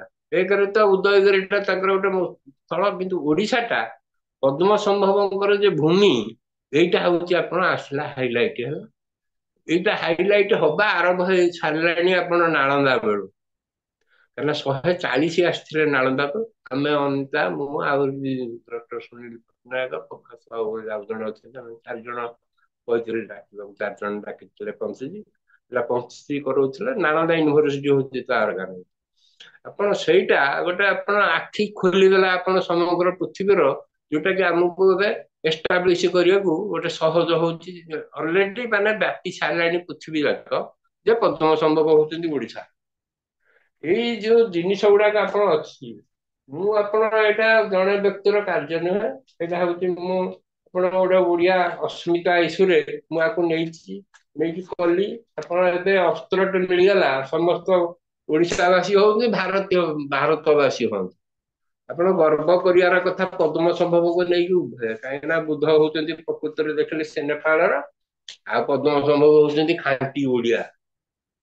ଆପଣ ମୋ ବ୍ୟକ୍ତିଗତ ସ୍ତରରେ ଆପଣ ବହୁତ ୟା ଉପରେ ଲେଖା ଲେଖି ପଚରା ପଚରା ଖବରକାଗଜ ମାଗାଜିନ ମୁଁ ଏବେ ବି ଚଳଉଛି ଦୈନନ୍ଦିନ। ଯେତେ ଯୁଆଡେ କେମିତି ଆମକୁ ଆମର ଟାର୍ଗେଟ ହଉଛି ଏଷ୍ଟାବ୍ଲିଶ କରିବାକୁ ପଡିବ। ଆପଣ ଇଣ୍ଟରନ୍ୟାସନାଲ ଯୋଉ ଡାଟାବେସ୍ ଏଥିରୁ କାଟିବାକୁ ପଡିବ। କାଟିକିରି ଆମଟାକୁ ହିଁ ୱିକିପିଡିଆ ହଉ, ଯେତେ ଯୁଆଡେ ହଉ, ସବୁଥିରେ ଆପଣ ପଦ୍ମସମ୍ଭବଙ୍କ ଜନ୍ମସ୍ଥାନ ଓଡିଶା ବୋଲି ଯେମିତି ରହିବ। ଆପଣ ପିଲା ଆମର ଯେମିତି ପାଠ ପଢିବେ। ମୋ ମଝିରେ ଆପଣ ନଭେମ୍ବର ମାସରେ ministry of culture government of ଇଣ୍ଡିଆର ଏସିଆନ ବୁଦ୍ଧିଷ୍ଟ ସମିଟି କରିଥିଲା ଦିଲ୍ଲୀରେ। ଅନିତା, ମୁଁ, ଆମେ 2 ଜଣ ଯାଇଥିଲୁ। ସେଠି ବି ଆମେ କଥାବାର୍ତ୍ତା ହେଲା ଭିତରେ ଆମେ ଜାଣିପାରିଲୁ ଅଫିସିଆଲ ସୂତ୍ରରୁ ଯେ ଅଲରେଡି ମିନିଷ୍ଟ୍ରି ଅଫ କଲଚର ଗୋଟେ ପଦ୍ମସମ୍ଭବ ଡେସ୍କ ସୃଷ୍ଟି ହେଲା। ତାର ସେଇଟା ଆପଣ ଅଛି ଠିକରେ। ମୁଁ ବି ଭେଟିଥିଲି, ମୁଁ ରାଷ୍ଟ୍ରପତି ଆସିଥିଲା ଆମ ସେ ମିଟିଂ ଉଦ୍ଘାଟନ କରିବା। ମୁଁ ରାଷ୍ଟ୍ରପତିଙ୍କ ପାଖରେ କିଛି କାମ ନଥିଲା, ଆମେ ଯେହେତୁ ତା ପୂର୍ବ ଦିନ ଯାଇକି ଦିଲ୍ଲୀରେ ପହଞ୍ଚିଲୁ। ଆମେ ଆଗରୁ ପ୍ଲାନ କରି ତାଙ୍କ ପ୍ରେସ ସେକ୍ରେଟାରୀଙ୍କୁ ଦେଖା କରି ଆମ ରାଷ୍ଟ୍ରପତିଙ୍କ ଉଦ୍ଦେଶ୍ୟରେ ଗୋଟେ ମେମୋରାଣ୍ଡମ ଦେଇକି ଆସିଥିଲି, କେତେଟା ପଏଣ୍ଟ କରିବାକୁ। ଆପଣ ଯୋଉଗୁଡାକ ବିଦେଶ ଦୂତାବାସ ମାଧ୍ୟମରେ ବହିଟାକୁ ବିଦେଶରେ ବାଣ୍ଟିବାକୁ, କିଛି ବୁଦ୍ଧିଷ୍ଟ ଅଞ୍ଚଳରେ ଅନୁଷ୍ଠାନ ମାନଙ୍କୁ ବାହାରେ, ଆଉ ସିଲାବସରେ ଭର୍ତ୍ତି କରିବାକୁ ଆପଣ ପଦ୍ମସମ୍ଭବଙ୍କ ବିଷୟରେ ମାଧ୍ୟମିକ ଆଉ କଲେଜ ସ୍ତରରେ, ଏମିତି କେତେ। ଆଉ ତାଙ୍କର ସ୍ମୃତି ସ୍ଥଳ ସବୁ ଗୋଟେ, ଆଉ ସ୍ମୃତି ଆପଣ ଯେମିତି ଭୁବନେଶ୍ୱର ଗୋଟେ ହେଇଛି ଆଶ୍ଚର୍ଯ୍ୟଜନକ ଭାବରେ ତାଙ୍କର ମେମୋରିଆଲ ଆପଣ ଗୋଟେ ରାଜଗିରିରେ, ସେମିତି ପଦ୍ମସମ୍ଭବଙ୍କ ଉପରେ ଆଇଦର ଭୁବନେଶ୍ୱର ହଉ ନହେଲେ ସମ୍ବଲପୁରରେ ହଉ, ଯୋଉଠି ହେଲେ ତାଙ୍କ ଜାଗାରେ ଗୋଟେ ବିରାଟ ଭୁବନେଶ୍ୱରଙ୍କ ମେମୋରିଆଲ ଟା ପୁରା ପ୍ଲାନିଂ କରିଛନ୍ତି ପଞ୍ଚଜି, ପ୍ରଫେସର ରବୀନ୍ଦ୍ର ପନ୍ଥ। ସେଇ ଅନୁସାରେ ତିଆରି ହେଇଛି ଗୋଟେ ସାଂଘାତିକ ଦର୍ଶନୀୟ ସ୍ଥଳ ଏଇଟା ଭୁବନେଶ୍ୱରଙ୍କର ମେମୋରିଆଲ। ସେମିତି ଗୋଟେ ପଦ୍ମସମ୍ଭବଙ୍କ ମେମୋରିଆଲ ହଉ, ଆପଣ ଏମିତି ବହୁତ ଜିନିଷ ଦେଇଥିଲି ସେଠି ତାଙ୍କୁ ରାଷ୍ଟ୍ରପତିଙ୍କ ଉଦ୍ଦେଶ୍ୟରେ। ମୁଁ ମଝିରେ ରିମାଇଣ୍ଡ କରିଥିଲି, କହିଲେ ହଁ ଚାଲିଛି ଆମର। ଆମକୁ ଏବେ ଏବେ ହଉଛି ଆମର କ୍ୟାମ୍ପେନ, ଏଇଟା ସିଏ ହଉଛନ୍ତି ଆମର ପ୍ରାଇଡ ଅଫ ଓଡିଶା ପଦ୍ମସମ୍ଭବ। ଆପଣ ବିରାଟ, ଆମେ ତାଙ୍କ ପ୍ରତି ଦେଶ ହଉ ଆମ ରାଜ୍ୟରେ ହଉ, ଆମର ସମସ୍ତେ ନେଗ୍ଲେକ୍ଟ କରିଛନ୍ତି ତାଙ୍କ ପାଇଁ। ଗୋଟେ ମାନେ ଫରଗଟନ କୋଉଥରେ ନାହାନ୍ତି। ତାକୁ ପୁଣି ରିଏଷ୍ଟାବ୍ଲିଶ କରିକିରି ଆମେ କାହିଁକି ନା ତିବ୍ବତାନ ତିବ୍ବତାନ ଯୋଉ ଧର୍ମଟା ସେଥିରେ ଦଲାଇ ଲାମାଙ୍କର ଯାହା କମାଣ୍ଡ ସେଟା ହଉଛି ଆପଣ ଶେଷ କମାଣ୍ଡ, ଲାଷ୍ଟ ଅଲ୍ଟିମେଟ। ତେଣୁ ତାଙ୍କର ଯୋଉ ସିଏ ତିବ୍ବତାନ ଟ୍ରାଡିସନରେ ପଦ୍ମ ସମ୍ଭବଙ୍କ ସ୍ଥାନ ଯୋଉ ବିଷୟଟାକୁ ସେ ଖେଳିଛି ତିବ୍ବତାନ ବୁଦ୍ଧିଷ୍ଟ ୱାର୍ଲଡରେ, ସେଇଟା ତାଙ୍କର ସମ୍ପୂର୍ଣ୍ଣ ସେଥିରେ ଅଛି ସମର୍ଥନ। ସେମାନେ ବି ଗ୍ରହଣ କରିଗଲେଣି। ସିଏ ଆମେ ମଧ୍ୟରେ, ମୁଁ କହୁଛି ଦିଲ୍ଲୀ ମିଟିଂରେ ଆମ ସାମ୍ନା ରୋରେ ବସିଥିଲେ ତାଙ୍କର ସେକ୍ରେଟାରୀ, ଇନଫରମେସନ ସେକ୍ରେଟାରୀ ଦଲାଇ ଲାମାଙ୍କ ଗଭର୍ଣ୍ଣମେଣ୍ଟର। ଆମେ ତାଙ୍କୁ କହୁ କହୁ ସେ କହିଲେ ଆଉ ଗୁରୁ ତ ତମର ଓଡିଶାର, ଯାହାକୁ କହିଲେ ଆପଣ ସମସ୍ତେ ସ୍ୱୀକାର କଲେଣି। ଆମ ଧୀରେ ଧୀରେ ବ୍ୟାପୁଛି। ମୁଁ ଏବେ ଏବେ ଛାଡିଛି ସବୁ ସର୍ବସାଧାରଣଙ୍କୁ, ଆପଣ ମାନେ ସବୁ ସଚେତନ ଯୋଉମାନେ ଆପଣ ଏ ବିଷୟରେ, ମୁଁ ପ୍ରଚାର କରୁଛି, କହୁଛି, ସମସ୍ତେ ୟା ଉଦ୍ୟମ କରନ୍ତୁ ଯେମିତି ଏଇଟା ଆମର ଗୋଟେ ଗୌରବର ବିଷୟ। ପଦ୍ମସମ୍ଭବଙ୍କ ସ୍ଥିତିଟା ଅଷ୍ଟମ ଶତାବ୍ଦୀରେ ତାଙ୍କ ସାଙ୍ଗରେ ମୋର ବି ଅଛି, ମୁଁ ଯୋଡ଼ିବି ଭବିଷ୍ୟତରେ ଆଉ ଗୋଟେ ବହି ଲେଖିକି ଭବଭୂତି।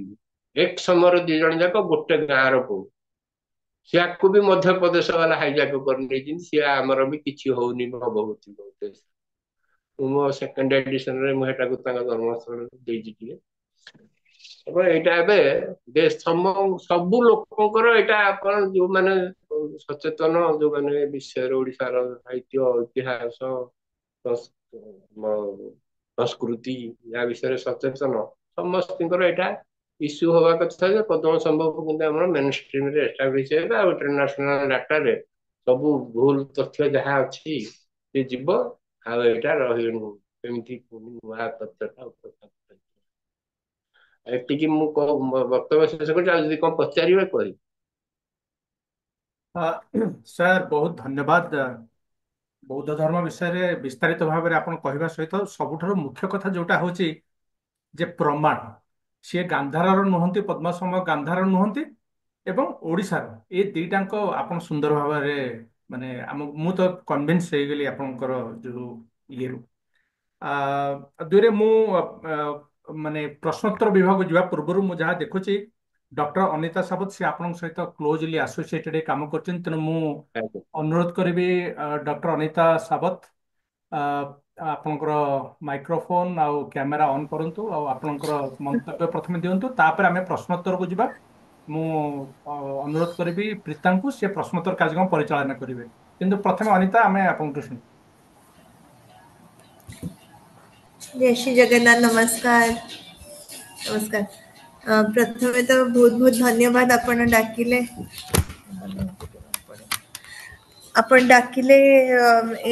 इवेंट पाई। एटा बहुत भलो समस्त जानिबे। आमे चाहूँ कि गुरु पद्मा संभव विषय समस्त जानतु। एटा हे परिबो सेतळे जेतळे समस्त या पई उद्यम करिवे और जणेबे। ଯେତେବେଳେ ଜଣା ପଡିଲା କି ତାଙ୍କ ବହିଟା ବାହାରୁଛି, ସେତେବେଳେ ଆମେ ଫାର୍ଷ୍ଟରେ ଡକ୍ଟର ୱାଙ୍ଗମୋ ଡିକ୍ସି ଯିଏକି ସେ ୟୁଏସ୍ରେ ଅଛନ୍ତି ତାଙ୍କ ସହିତ କନେକ୍ଟ କରିଥିଲୁ। ତାପରେ ଫାର୍ଷ୍ଟ ତ ପ୍ରଫେସର ଡକ୍ଟର ରବୀନ୍ଦ୍ର ପନ୍ତ ତାଙ୍କ ସହିତ କନେକ୍ଟ କରିକି ଆମେ ଏଇଟା ଆଗକୁ ବଢେଇଛୁ। ଆଉ ପ୍ରଥମ ଥର ପାଇଁ ଭାରତରେ ଗୋଟେ ଫାର୍ଷ୍ଟ ଇଣ୍ଟରନ୍ୟାସନାଲ गुरु पद्मा संभव कॉन्फ्रेंस है नवनालंदा महाविहार जोटा कि आमे गलु गला वर्ष अगस्त रे हेतिला। तापरे फर्स्ट एशियन बुद्धिस्ट समिट सेठारे भी इंटरनेशनल बुद्धिस्ट कन्फेडरेशन रु हमको डाकी थिले प्रवीण बाबू को एवं मते आ सेठारे आमे दलाई लामा ऑफिस रो भी कर्मकर्ता सहित मैनेजर सहित मीट कलु और समस्त को क्या भी आम ओडिशार बुद्धिस्ट हेरिटेज विषय जना नहीं से जिते आरंभ रू आम कनेक्ट करथिलु तांको ये दीटा कहथिलु। गोटे होची कि डायमंड ट्रायंगल रे करा जाओ जहाँ भी इवेंट हबो जो चैंटिंग इवेंट पे हमें ही इनवाइट कलु तांको से माने विश्व सारा रे चैंटिंग इवेंट करांती किंतु सेटारे गुरु पद्मा संभव ना नहीं सेटा खाली Buddhist chanting prayer for world piece.